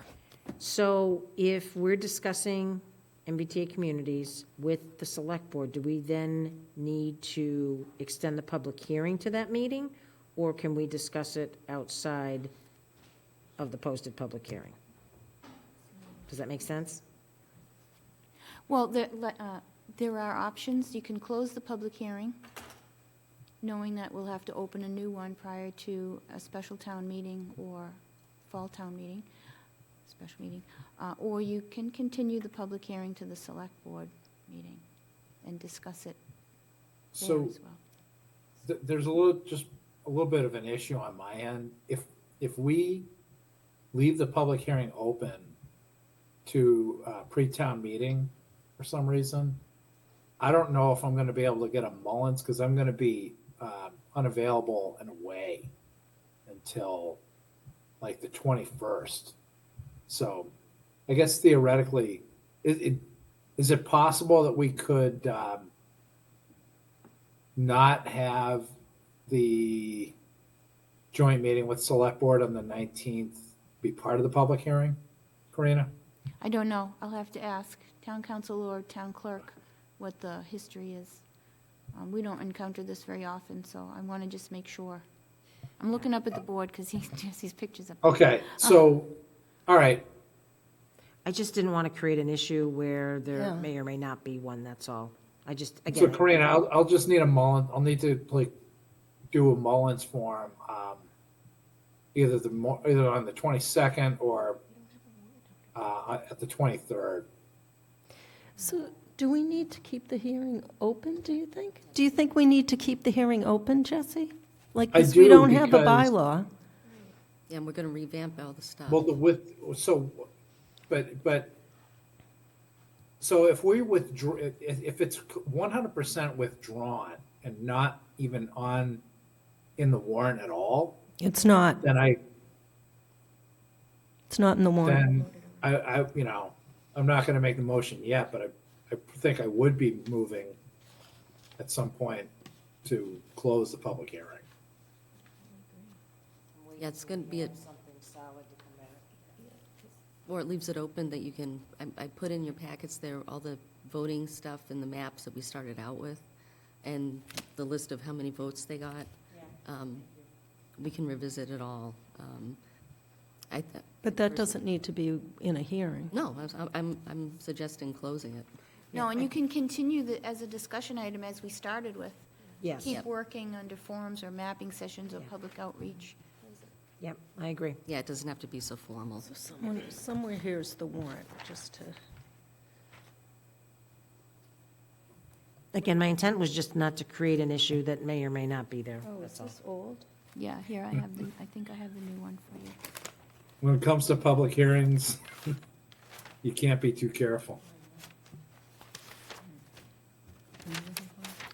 So it's in the Dropbox, the copy of the warrant, if you want to just look, it's in the planner's report. The warrant, The warrant, it's right here. I have it. Want me to put it up? Yeah, it was not. It's not. what, it is, oh, it's not where? In the warrant. Yeah. Oh, no, it's not in the warrant.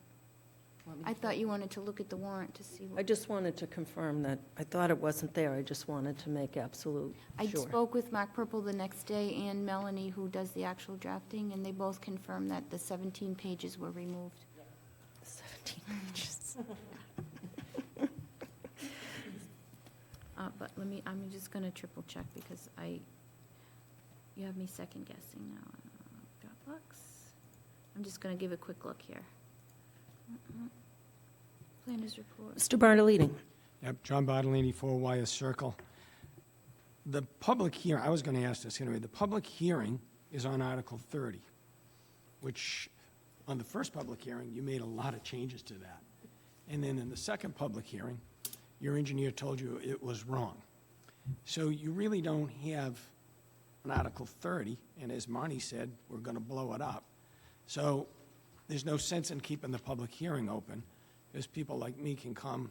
Specifically, the public hearing is to speak on Article 30. So if you close the public hearing and you continue to have your regular meetings, people like me can still come and put their, No, we had it up. you know, I appreciate Marnie The presentation asking me about our land, but and I certainly want it in there, but there's no sense to keep the public hearing open. None whatsoever, because you already know this article is wrong, and you're not going to bring it before the town meeting. So, I mean, I guess if you want to keep Article 30 public hearing open until August, I suppose you could do it, but it doesn't make any sense. I don't think we referenced Article 30 in the agenda or in the legal ad, because I don't know, we didn't know yet, so we've been carrying the same name. We referenced it probably in the presentation. The handout I got for the public hearing was Article 30. This is the first one that you made changes for about 45. Oh, you mean the bylaw? The bylaw. The written draft bylaw section referred to Well, that's what the something, yeah. hearing was about. Yeah. Yep, those were drafts. So even if it doesn't mention it, that's what you were talking about, and that's what the substance was, so that's what it is. So, the other question I have is, are you going to talk about this at the town meeting? Are you going to, is there a presentation or anything to say, hey, for your 250 constituents that are out there, that's probably more than what you've gotten so far, are you going to say, Yeah, I'll reach out to the moderator and see if we can give a report at the beginning. I mean, I guess you don't have to, but I think it would be helpful. I think it would be too. Education, Because at this point here, Wrote on like that. it's pretty confusing. 100%. So it's, all right, that's all I need to say. Thank you. Just so you know that I did reach out to IT and give them a heads up that the planning board, depending on what you decided, would potentially be wanting to do a quick presentation at the beginning. And I also spoke with, another department head, I just can't remember who it was, but saying how it would probably be important because if we don't address it, the public will say, well, what happened? I was going to be gone, and not everybody watches these public hearings, but at town meeting, there's more audience. And personally, I think it's also a way to get the people that come to town meeting to be aware that there's going to be more public hearings. And those are the people that are going to vote on it. So it's good to have them all in one room. I'm happy to refine that presentation for that. I also think it would be good if we had our plan, much like we did in August, where we had a draft guidance of kind of these are the upcoming meetings, this is where we will intend to have those, whether they're regularly discussed meetings. Little timeline. Yeah, but I do think having a clear what will happen from here on, because I think we need to reevaluate everything. And I don't think we'll have an answer from the state. I think Mr. Ferris's points are spot on. We still need to have a plan. Would it be beneficial for town meeting then to have some type of handout? I mean, there are going to be people there that have no idea what this is. So we actually have an opportunity. Would it make sense to put some type of handout, like you said, with some of the upcoming dates? And, again, the presentation that was put forth was pretty amazing. Yeah, I think it explained it really well. Is it worth it to potentially print that and have it at town meeting so people understand what's forthcoming?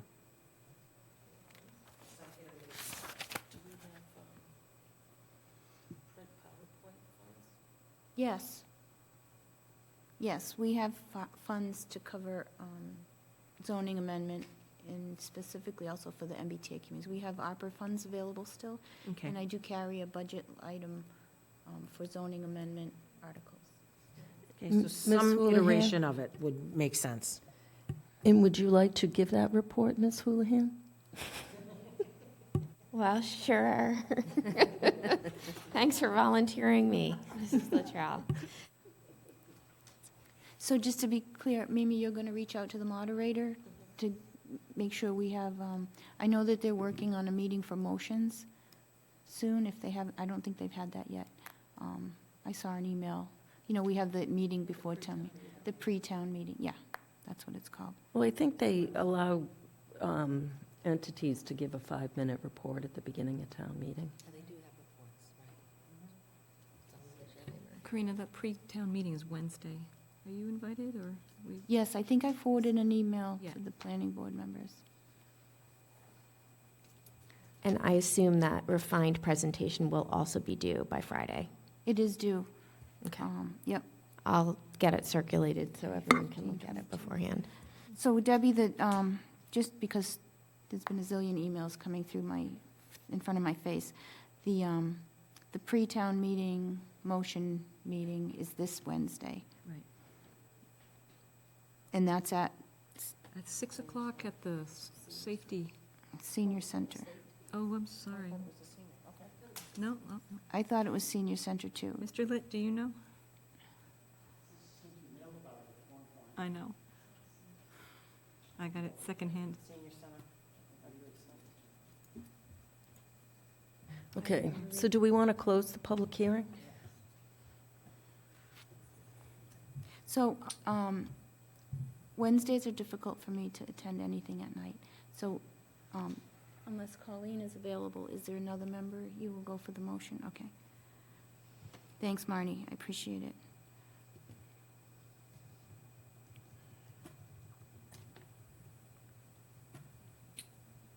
Should I make the motion? Please. Yep, so the motion is to close the public hearing for MBTA communities. Second. I have a motion and a second. Any discussion? All in favor, Latrell, yes? Stein, yes? Houlihan, yes. Demiria, yes? Brasher, yes. So just to be clear, this will continue to be a discussion item, but this is just closing the hearing as a formality. Thank you. The next item on the agenda is a discussion item, zoning map update. We have good news. So if we're done with the public hearings, I'm going to sign off at this point. Okay, Mr. Stein. Thank you. Thank Have a you. good night. You too.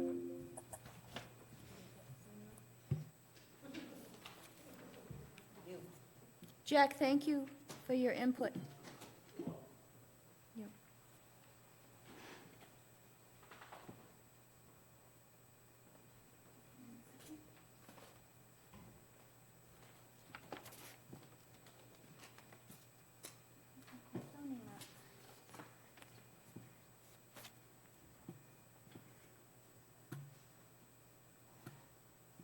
Well,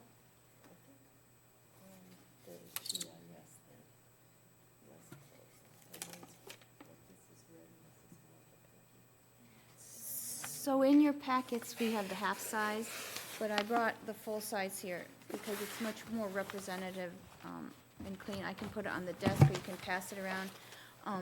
I also want to point out that generally, moving forward, we used to rely a lot more heavily on the printed map on the wall, and we'd still do reference it, but now with technology, we'll be looking more at the PDF version of this, which will be on the website. The actual hard copy gets filed with the town clerk, and he stamps it as received. The process is that the planning board has to give its blessing. I recommend a vote to accept. Then it gets filed with the town clerk, and it does not need to be recorded at the registry of deeds, according to town council. So if you look at this, and so just for the public's sake, we've been working on updating the zoning map from 2006, which was the last map that was created. And then in 2021, when the downtown district was added to one of the zoning districts, we had a small letter size draft that was used to identify the boundary, but it was never officially put on the GIS mapping or this. So in the interim, the firm that had previously been doing the GIS mapping was no longer available, and we have a new company, CAI Technologies, which has been assisting us and also the assessor's department on updating the assessor maps. They're also the ones who helped develop this. So we found PDF files and some hard copies of the 2006 map. We gave that to them, and they created a draft. And the goal was to mimic the 2006, because that was what was produced, but we had no electronic files of that other than a PDF. So they used that, and then they incorporated the downtown district in red. The color's a little bit more vibrant to distinguish the zones. I went through this with a fine-tooth comb to make sure that the zone boundaries match the 2006 boundaries, and that whether a boundary was at the center of a roadway or along a property line, that it reflected the same zoning boundary. Because as you know, we do have some cross-country zone boundary lines that don't run along parcel lines. So where those happen, there's usually a call-out for a dimension, whether it's 750, 250 feet. So it was important to keep all those lines accurate. Yes. So this took several iterations, I'm sorry, and that got us this map tonight. So in printing the final maps this morning, I noticed one last thing, but it's very minor, and I think that they'll be able to probably provide me an updated PDF tomorrow, because they also owe us some hard copies. But I said, let's wait till the planning board takes a look, see if they have any other thing they noticed. In the legend, there is a line type for the town line. If you scroll over to the bottom left, Colleen. Yeah. And it shows the town line is dashed. Well, initially, when they were creating this map, we had a dashed town line, that the perimeter of the town outline. It's not dashed anymore. It looked a little confusing, and it also didn't match the 2006 layout. It's not showing up over there. I don't see it on my screen, so I have to close it. In any case, the line type is what has to be updated on this hard copy, and we'll get a PDF of that as well. Everything else, I've looked at probably 6 times detailed, street by street, at least. And you'll note that the street lines are up to the date in the bottom right corner here. Property lines are current to April 1st, 2022, because that's what we currently have in the assessor's mapping, which is what, and you're allowed to do that. You can have the streets updated and the zone, because that's what represents it's there, the lots and the streets. So here we are. And it's beautiful. I'm just so happy that the Res A and Res B aren't like one shade off from each other. I could never figure out what was what on the other map. Yeah. They were so close. Yeah, it That took looks some good. time back and forth, because they would send it and I would print it, and what it looks like on screen in a PDF and when it prints is different. It depends on what plotter you have, what monitor you have. So this looks like it would be effective, and it looks decent on the PDF as well. Yes, thank you, Karina. Ms. Houlihan? Congratulations, Karina, for all this effort. I think it's huge. It's nice to have something that's not 2006. Yeah. So really appreciate the effort. I don't see anything, so thank you again. Thank you. Mr. Maria? Yeah, really awesome, Karina. I was looking just quickly, because I think it's a master plan goal that's been accomplished, but congratulations, because it's very, very nice job. Thanks. Ms. Braccio? I second and third, but it's already been said. Thank you, Karina. You're welcome. Mr. Litt? Tim Litt, Woodland Road. I hate to be a stickler, You're scaring me. but it turns out that, quote, any change to a zoning map requires action by town meeting and approval by the Attorney General. Yeah, this is already approved. So the 2006 map that we redid, this is a copy of that, was approved then. And then when we went to town meeting for the downtown district, the warrant article included updating the zoning map to include the downtown district. So this is the actual. We vetted that because I knew that might come up and it's confusing, but it was approved at town meeting. I'll let the lawyers opine on it. Sure. But if it's a change to the map, which gets, which hasn't been sent at least through the Attorney General's office, I don't know how that works. What was approved I mean, at town meeting, so you've already voted on it. Yeah, so I did talk to Jay Talaman about this. Okay. And he updated Jay's me okay, on the I'm okay. process. Yeah. And I can clarify, and if it needs to, the map itself needs to go to the Attorney General for some other reason, but it was already, the 2006 was already accepted. It's in the code, and it states when it was accepted, and we reiterate it here on the plan, that was, and you're allowed to add amendments to that as long as they're voted at town meeting. So the one thing we did notice is in the town code, when they updated the downtown district, they have to add a little footnote underneath where it says the 2006 zoning map was accepted, under 174-4 zoning map, where it explains you can make small changes when a roadway a lot shifts or something like that.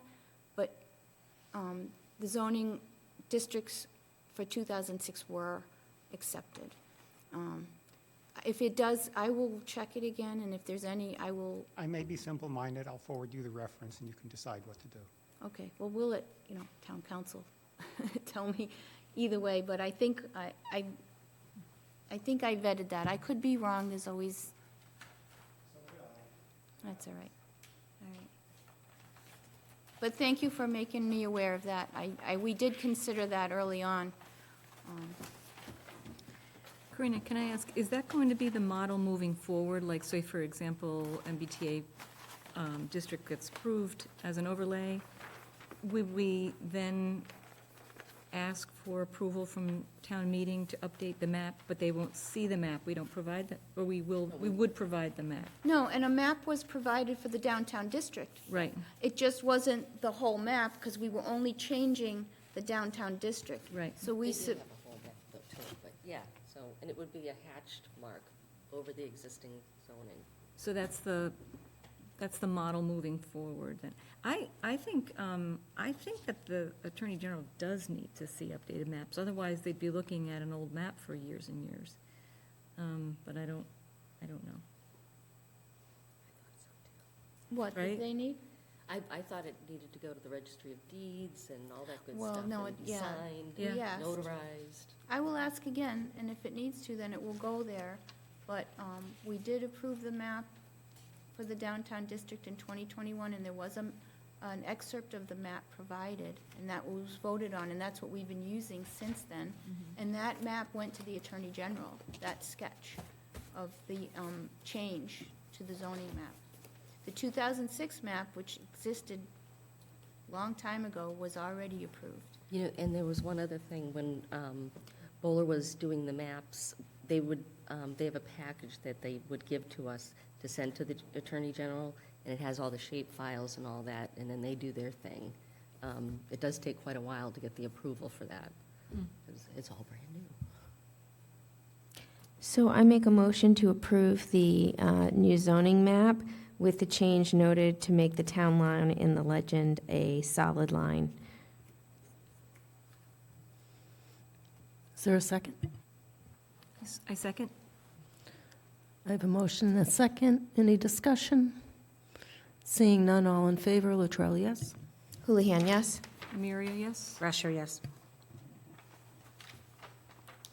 I will double check that. If it is an issue, I'll let you know, but I talked to several people already on it. And We could opine all night. yeah. And I can speak a long, long time. The next item on the agenda is a discussion item, the residents at Park Central 40B. I don't think there's anything new on this, is there, Karina? Nope, in the Dropbox is the current copy of the ZBA webpage that shows that there's, I think they're due back on April 4th, is it? yeah.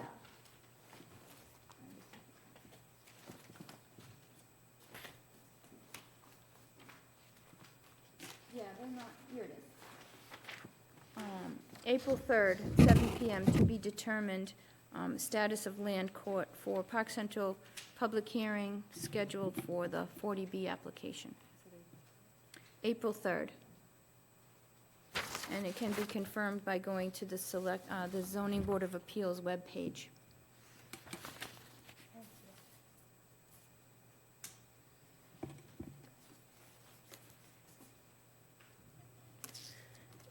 Any discussion or comment on this? I lost my other one. Anybody here, 40? The next item on the agenda, 120 Turnpike Road, 40B.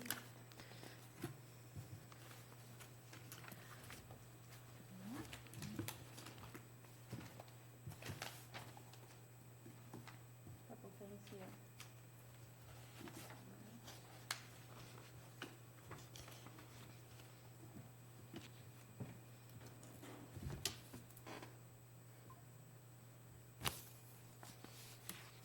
Just gonna give me a second here.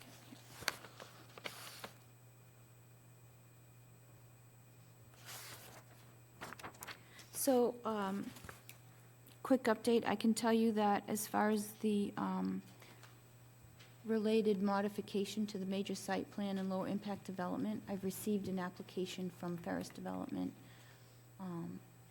with that modification application, which I reviewed. It looks in order. I will be filing that with the town clerk tomorrow and distributing to the planning board members for a public hearing opening on April 1st. So we'll get that to the paper Wednesday to have it published on the following Monday, and then the following Monday after that, and then the third Monday will be the public hearing opening. And it's requesting that, and they have a cover letter narrative, an existing site plan that was part of this major site plan approval when the parking garage and associated courtyard improvements were approved with that layout, so that it identifies what that land area was in the back of the parcel, the 6.2 acres. And the goal is, for them, is to remove, to have that condition removed as reference to convey the 6.2 acre area in the back of the 120 Turnpike Road parcel. It's also stated in the findings, is a comment. I believe they're also meeting with ZBA admin tomorrow and the building commissioner to review pre-application to submit the same request for the ZBA, because the ZBA also issued a special permit with that parking garage courtyard improvement project, which also referenced in the findings that the condition was to convey the property. And then they're right next to conservation, so Lara works also for Melissa Danza, and there may be implications where they have to go to the stormwater management permit, where if conditions referenced that parcel, that portion of the parcel. So, did the ZBA special permit, was that for parking garage and site improvements, or just the parking garage? I think it was for the parking garage. So I think that may be different, because they didn't do that. Whereas the site plan was for the parking garage and site improvements and Yeah. change in parking and remove walkways and put in a patio and those things they all did. Yeah, and I just want to go to the reference here, because I just can't remember off the top of my head. Site sections. All right, currently I just have the major site plan approval, but I do have a copy of the ZBA permit. I don't want to belabor it, but I think you're correct that it references, no, I'd rather just call it up real quick for you here. Hold on. Give me 1 second.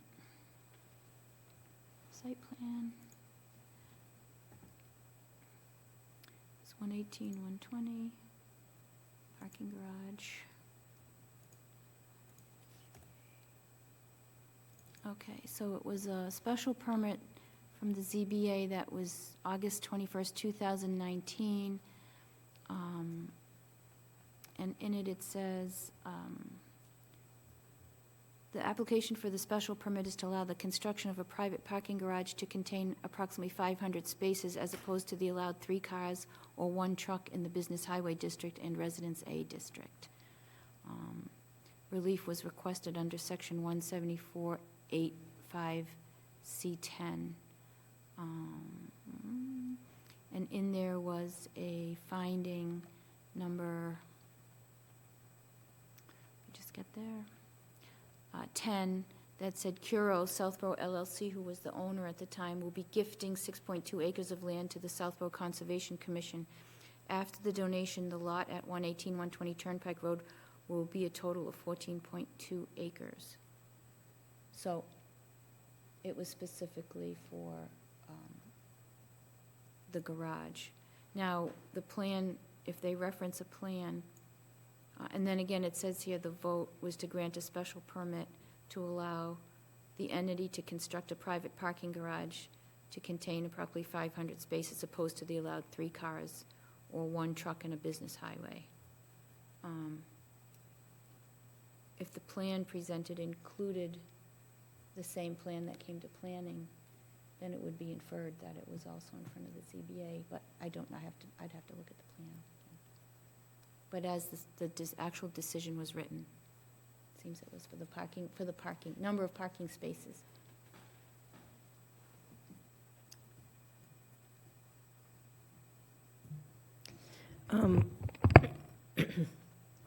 We had also received a letter on February 8th in response to the planning board's letter on December 5th. That was to answer, so our letter to the zoning board on December 5th, and this was the proponent answering the issues that we raised. And I thought that we should respond to the zoning board on some of those issues. Can I just also point out that we did receive, and I'm not sure because it came during the last meeting, we received from John Palmer, resident at 131 Parkerville Road, an email with a small presentation of 120 Turnpike Road 40B proposal in support of that, I believe, with the intent of that if they don't develop the 250 Turnpike 40B plan that's coming down the path. It was kind of a trade-off because it was in response to Attorney St. Andre's letter that was provided on February 26th with comments.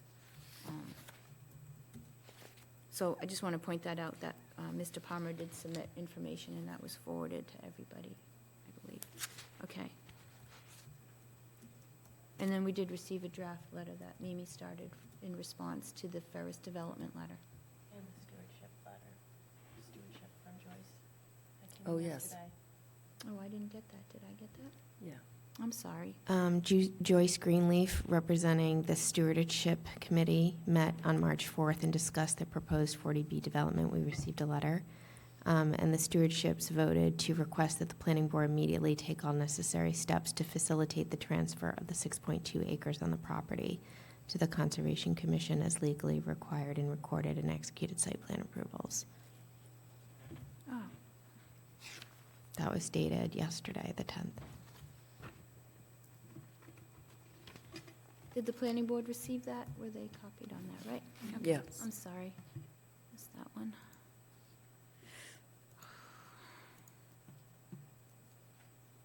You didn't get that. It was only to the planning board members. It wasn't to the town planner. I didn't look at that, so we can forward it to you. Because I scan them all. I was like, how could I miss that? Can you forward that to me, Marty? Thank you very much. Okay. I just wanted to make sure we didn't miss that public input. Okay.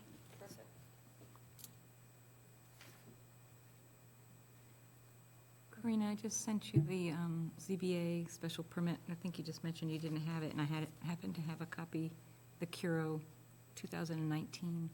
Yes, I found it and I was I Oh, don't have you the had it. I might have had I read the decision, but you sent me the application, which is helpful. Oh, I had the application. Thank you. I do have a question on procedure around that.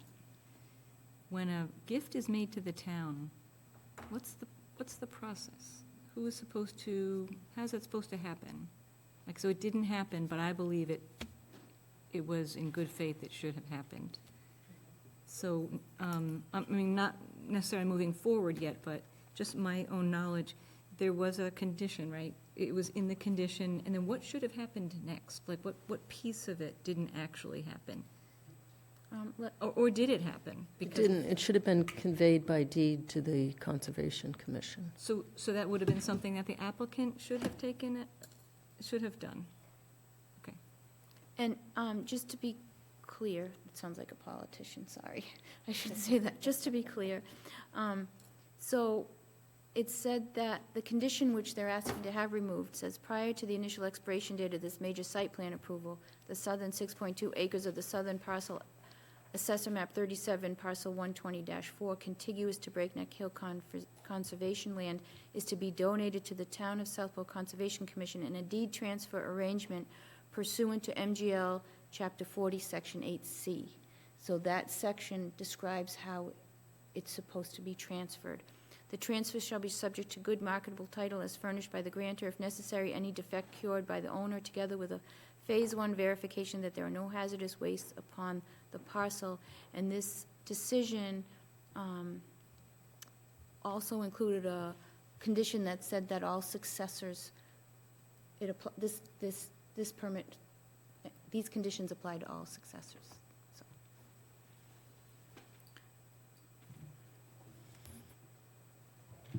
Ms. Houlihan. So I read the draft letter that you proposed, and I agree that we need to send a response. And I think it's very clear, and it's pretty objective in its statements, so I was very comfortable with the draft. Mr. Maria? I agree. Ms. Right. Braccio? I as well. Okay, so no changes, just send, because their next hearing is on the 27th, so I just wanted to make sure they knew where we were. And when I wrote this, I didn't know that they had submitted their plans, but they won't have been heard here by the 27th. And that 27th meeting with the ZBA is the 40B application, but also the modification to the special permit from, is that the 2005 one? But there's a modification along with it. Aren't there two public hearings at the same time for 120? Yeah, it's to get together. Yeah. Okay, I just wanted to make sure that, let me just look real quick here. Because there's a lot of different Turnpike Road things happening here. So Yes. 120 Turnpike comprehensive application.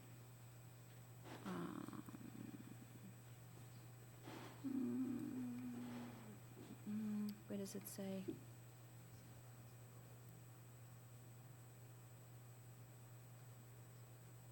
I think it's I know the two were filed together. at the same time. Although it They're was independent it was, public hearings. I think they were kind of melded together, and it was unclear what they were trying to modify. It looked like they were trying to create a lot. Yeah. I'll tell you, one more place I can look, click here. Let me just look one more place. I'm going to look at the agendas, the last one. Karina's looking like that. Mimi, can I ask a process question? Certainly. So ZBA's planning to move forward with the discussion on the 40B at 120, even though council on January 17th basically told them that in order to move forward, the condition has to be waived by planning board. Yes, so I think that they had, when they met, and I can't remember the exact date, they had that information, and so they pushed it out to the 27th, I guess hoping it would be resolved by then, but it's not, which is why I think it's important that we update the zoning board where we are. Okay, thank you. I just wanted to make sure I understood. Okay, and so I do have clarity here. So I'm looking at the agenda from February 6th from the zoning board, and they had at 7 PM, 120 Turnpike Road, FD 120 Turnpike LLC comprehensive permit seeking the Chapter 40B, which was filed November 1st of 2023. And then at 7 PM, they're also holding a public hearing at the same time. The petitioner is seeking a special permit to modify the 2005 special permit decision due to the proposed use of a shared driveway to serve the MGL's Chapter 40B comprehensive permit project on the southern parcel. So it's two separate public hearings. One's the 40B and one's the associated special permit that was granted on the 118-120 because they want to use that as an easement across the driveway. Remember, with the no frontage. As opposed to a subdivision. Mr. Litt? Unless there's a shortcut with conservation that I'm not aware of, ordinarily acquiring or disposing of real estate requires action by town meeting. And so what I would have thought is that, There is a shortcut with Conservation Commission. because normally things go through town meeting and then get assigned to the care and control of conservation. There may, like I say, there may be a shortcut, I don't know. Yeah, when I sat on the board, there were town-owned parcels that we just put under the care and control of conservation. They're still town-owned parcels, they're just protected. That's what the care and control is. I thought. Yes. The question is, how can you make a donation that doesn't go through town meeting? I think conservation, I'm not an expert, but I think that they can accept real property.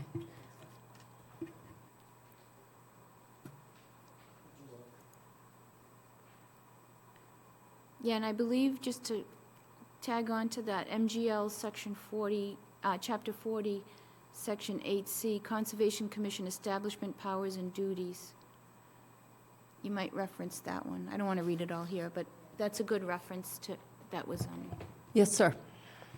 John Palmer, 131 Parkerville. Are you able to share what the feedback is to the ZBA on the donation of the land and that issue? Are you talking about the draft we were just discussing? That Mimi drafted in order to respond? Yeah, is that public record, or? Oh, of course. What's the essence of that letter? Can you share that, Colleen? Mimi's draft. Well, the first thing is that, as required by Chapter 40B regulations, if a subdivision is required, the proponent must submit a subdivision plan, and that can be approved by the zoning board, but they need the plan. So there is no subdivision plan. And their attorney had said that, that the ZBA could subdivide the lot, which is, they can approve a plan, but they can't take it upon themselves to subdivide the lot. We just clarified that. The next thing was what we were discussing, the 6.2 acres, that needs to be, that condition needs to be modified and mitigated before the 40B can move forward. So with regard to that, we submitted a letter to the planning board and to the ZBA through John St. Andre suggesting a land swap. I wanted to know where the planning board and the ZBA stood on that proposal. It seems very reasonable that all things considered, it's a way to pave the way on this 40B while perhaps mitigating legal issues on the other. So this board hasn't taken a position on it yet, but certainly that will be up for discussion on, when we open the hearing to modify the site plan on April 1st. And the proponent, I'm trying to remember what Ferris said about that. At the last meeting, he said he wasn't interested in doing that. Oh, okay. So that's still ahead of us. That is still ahead of us. Okay. Thank you.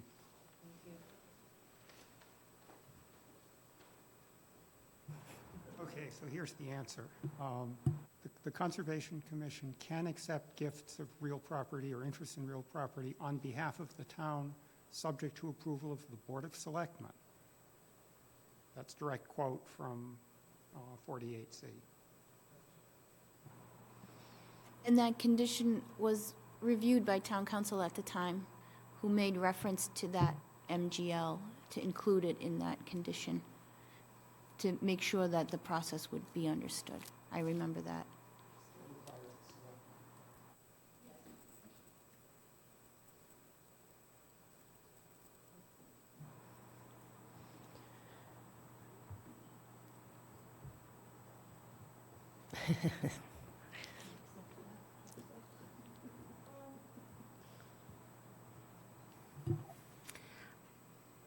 So I guess I don't understand that, because if the selectmen then could supersede the conditions of a planning board vote by saying, no, we're not going to accept that land.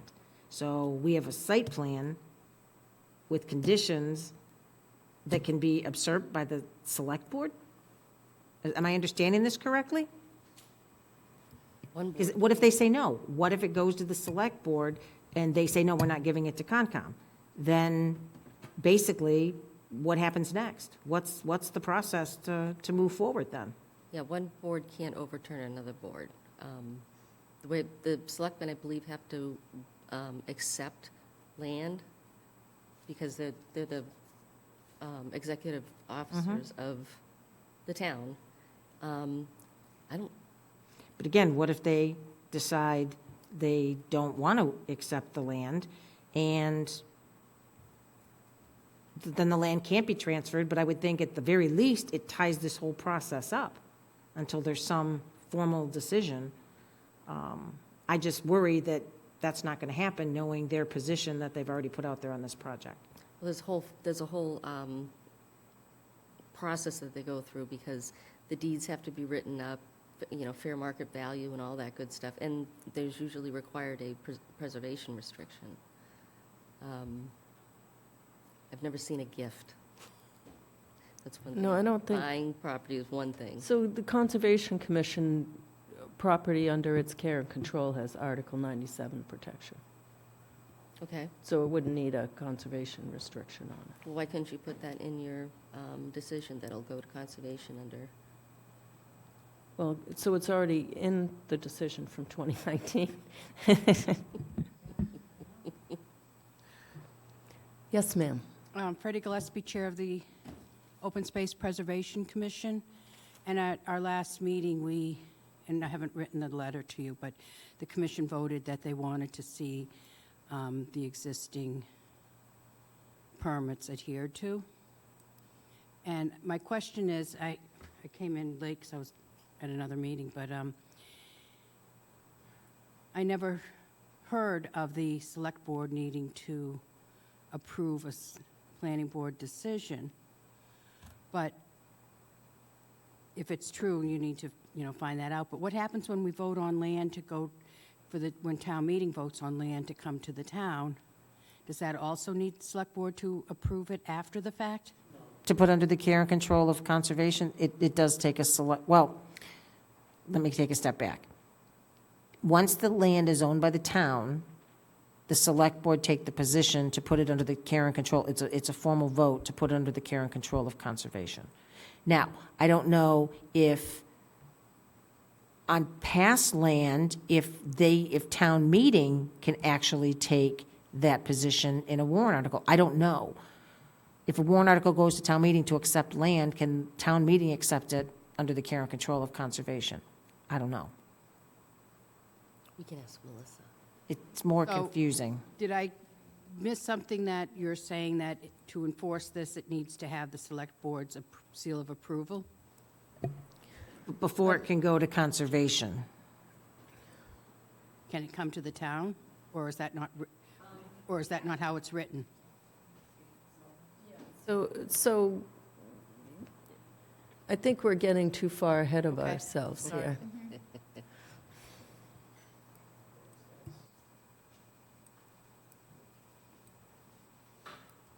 What it says is that for conservation to accept a gift in the name of the town, it can, provided the selectmen approve. It's got nothing to do with the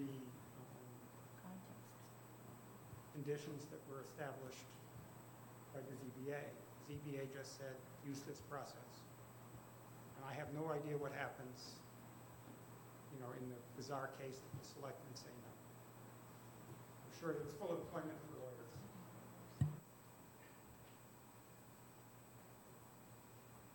Our town council didn't seem concerned. He thought the condition was enforceable. All right. Anything else on this?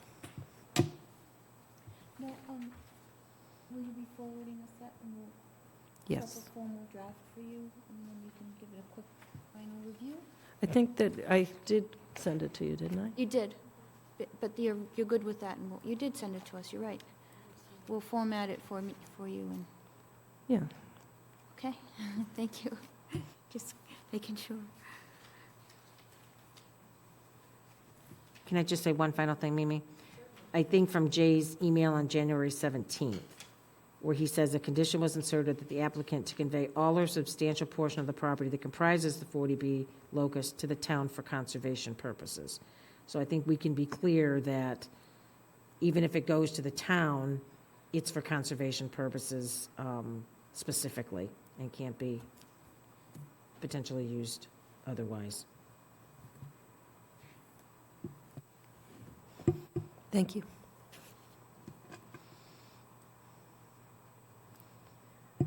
The next item on the agenda, Northborough Road, Chapter 61 parcels, town's right of first refusal. Quick update that the planning board's letter recommending that a bona fide offer be requested in response to the letter of intent with the agreement to option, it wasn't actually called the P&S, purchase, had another name, agreement option, or something like that. So a letter was sent back by the select board. It appears a letter was sent back to the proponent who had the letter of intent to sell that asked for a proposal that was bona fide and had all the, met all the things so that the town could opine if they were going to do a first right of refusal or not. How's that? Sorry. Okay. My head is spinning. I know what I'm saying, it just might not be coming out. Thank you. So the clock kind of stops, but there's always the chance that the property owner says it was a bona fide offer. I don't know if the town will want to litigate that or not, but I think that if we're interested in this, we should be moving forward. And I don't think that the Select Board has reached out to any entities to discuss this. Can I just share, Mimi, that Sure. at Shopsy's last meeting, they discussed this, they met the other night about this, and they've agreed to have a stakeholders meeting to bring everybody together.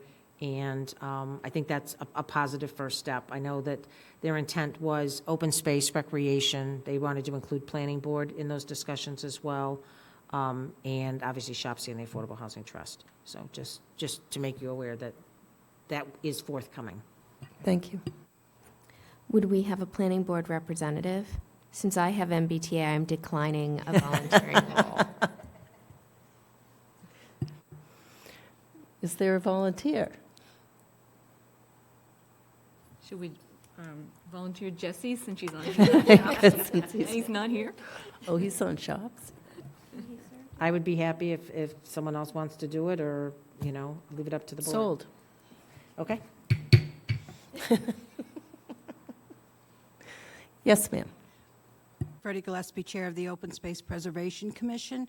At our last meeting, the Open Space Preservation Commission reviewed the properties, and both properties are on our high priority for preservation for wildlife habitat, the Audubon report, and we also are interested in working with other groups, Shopsy, recreation, but all the stakeholders, conservation, but the Open Space Preservation Commission would like to pursue preserving at least, we see a shared project could be potentially of high interest for the town, so it doesn't have to all be for open space, which we might take that position on a different property. But in this case, we see great potential. We specifically talked about affordable housing to create some meaningful affordable housing with an open space component, combining the two, and also getting input from all the stakeholders. You don't just, that's just what came to our mind. Certainly recreation and conservation and, anyone else who, and love to have planning board part of the conversation, so thank you.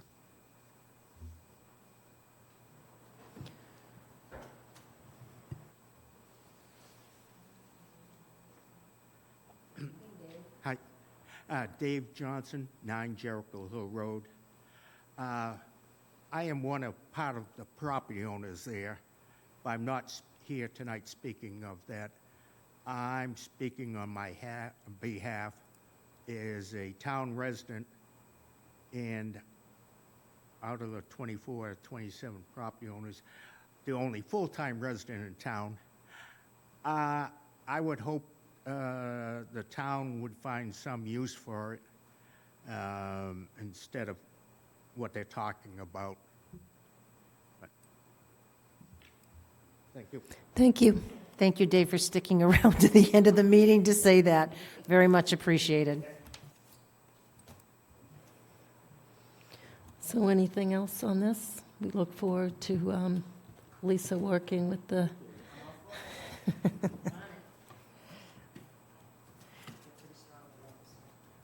Next item, planners report.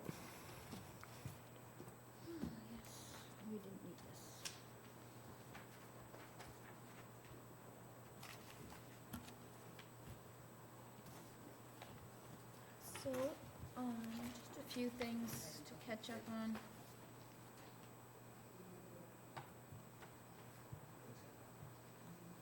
I know Shopsy was going to potentially have a joint meeting on the March 18th meeting for MBTA communities, so we'll let her know that that meeting's been canceled. I've got it on my list. And that it will be continued, that we closed the public hearing. Right. I laugh in hysteria. Okay. But we'll continue to talk about it. Yes. We would love to have them if they would like a... Karina, I missed what you said. It's a Shopsy meeting, joint meeting on the 18th? I'm sorry. No, you said it, I just didn't catch it. An agenda was posted for Shopsy to attend the planning board meeting on March 18th in order to to attend a public hearing for MBTA communities. Since the planning board decided to cancel that this evening, and they actually closed the public hearing for the zoning bylaw amendment, we'll let Dorian know that we'll continue discussions even though the public hearing's closed, but they're certainly welcome to attend Oh, fantastic. and encouraged. I just want to add that I had, as part of the master plan implementation committee, we have affinity groups, and my group obviously is planning board, but also EDC and SHOPSI. So I kind of put my feelers out to talk to EDC and SHOPSI. I might be able to connect with Leah this week, but it would, my only point there is not, is really would be good to hear from both EDC and SHOPSI on both the mixed use part of this, MBTA communities and also the affordability. So I know that with like the speed that we were working previously, we had some of their members show up at the forums and that sort of thing, but it would be really good to hear from each of those committees as we move forward. Which was the EDC and SHOPSI. Yes. And we'll try to move it up to the beginning of the agenda. I know Dorian loves to stick around all night long to be the last person on the agenda. We'll try and move it up. Okay. We got the go-ahead from Mark Purple to procure an on-call engineering consultant using the second method that I described instead of an open RFP advertised in the Central Register. Bill Cundiff, Melissa Danza, Lara Davis, and I will meet and select a handful of consultants in which to ask to submit a proposal. So that's good news. And was there a planning board member that was going to work on that? It was, you were Oh, was it me? kind of volunteered by default. Oh, okay. Then let me know. I will, and it will definitely require interviews, but we'll shortlist so that, and we'll have sample letters and things like that required, so we'll be able to vet them pretty good, so we're not wasting our time either, hopefully. Okay, Mimi Chow. Okay. I had something here. So, currently, the Conservation Commission and Planning Department is working with St. Mark's School for a runoff issue from the dormitory project. So there's been some water that's been coming off, and we don't know if it was from, and it went into the town system during a couple of really heavy storms months ago. And we don't know if the line silted up and now the capacity's less, or if the capacity as designed wasn't, if the storm was heavier than the 100-year storm or whatever. There's different options, but St. Mark's School is looking into it, and Bill Cundiff has been assisting on the side with advice and guidance, but St. Mark's School is on it, and we're hoping to remedy that if it's a problem. So they're working on that. I think I also mentioned that the St. Mark's School parking lot project, that the catch basin that's installed there near St. Mark's Street is tied into this town system. So we're requesting that they provide a drainage easement for the town to have access to that, should they need to, since it's tied into the town. And that was spearheaded by Bill Cundiff, having reviewed the plans at the time. And prior to, we had a pre-construction meeting with them. As you can see, the work is already happening. Fuss and O'Neill is slated to come out at 2 times, which they've already coordinated when. And then we let them know that drainage easement would be required per the DPW. So that's moving along. Thought I had something else. Am I forgetting something? Let me just look at the agenda. ARPA funds, we're working on those. We'll be using more for the MBTA communities. Also, there was talk about, the MBTA communities being added to the zoning map. some of those funds can be used for that. But also, there was a request to possibly have the GIS mapping, have the zones being able to be toggled on and off, so if you click it, it doesn't all turn on, all the zones turn on. You could just turn on the residential zone or the business highway or something. So I'm gonna ask them, and we have some money to use, because that's part of updating that information. So that's good. I'm still working on trying to find someone for the deed research database update. So that's still in the scene. The unauthorized scenic road tree removal that we were talking about, the resident had contacted me and Melanie, as the certified letter had directed them to, and we were under the impression that it would be a mitigated, scenic stone wall, tree removal application to determine, is there a fine, is there in lieu of type of situation. The other option that's come to our attention is that it could possibly be just under the select board's jurisdiction according to MGL for enforcement when a tree is illegally removed. The select board is the enforcing as the tree warden. Yes, yes. So there's a fine limit at all, but, and it may not have to be a public hearing. It could be a meeting at the select board. So select board as tree warden has to determine how they want to approach that, and hopefully, work with the planning board. So I asked the select board chair about that when I said, talking about the 19th, if we're going to have a joint meeting. In the past, to mitigate after the fact tree removals, we have had joint meetings to figure out the mitigation. There's only been one, it was the St. Mark's. But,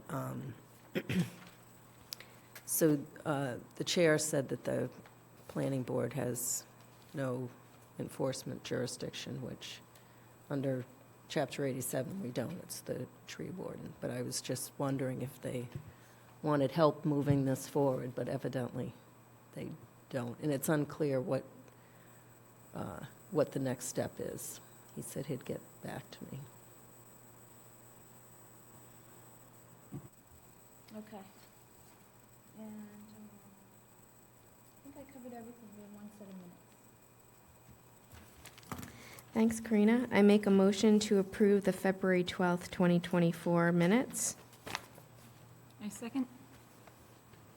I have one thing. On line 4, it's Monday, February 12th, not Tuesday. Wow. Monday. Good. Okay. And that's all I got. Oh, wow.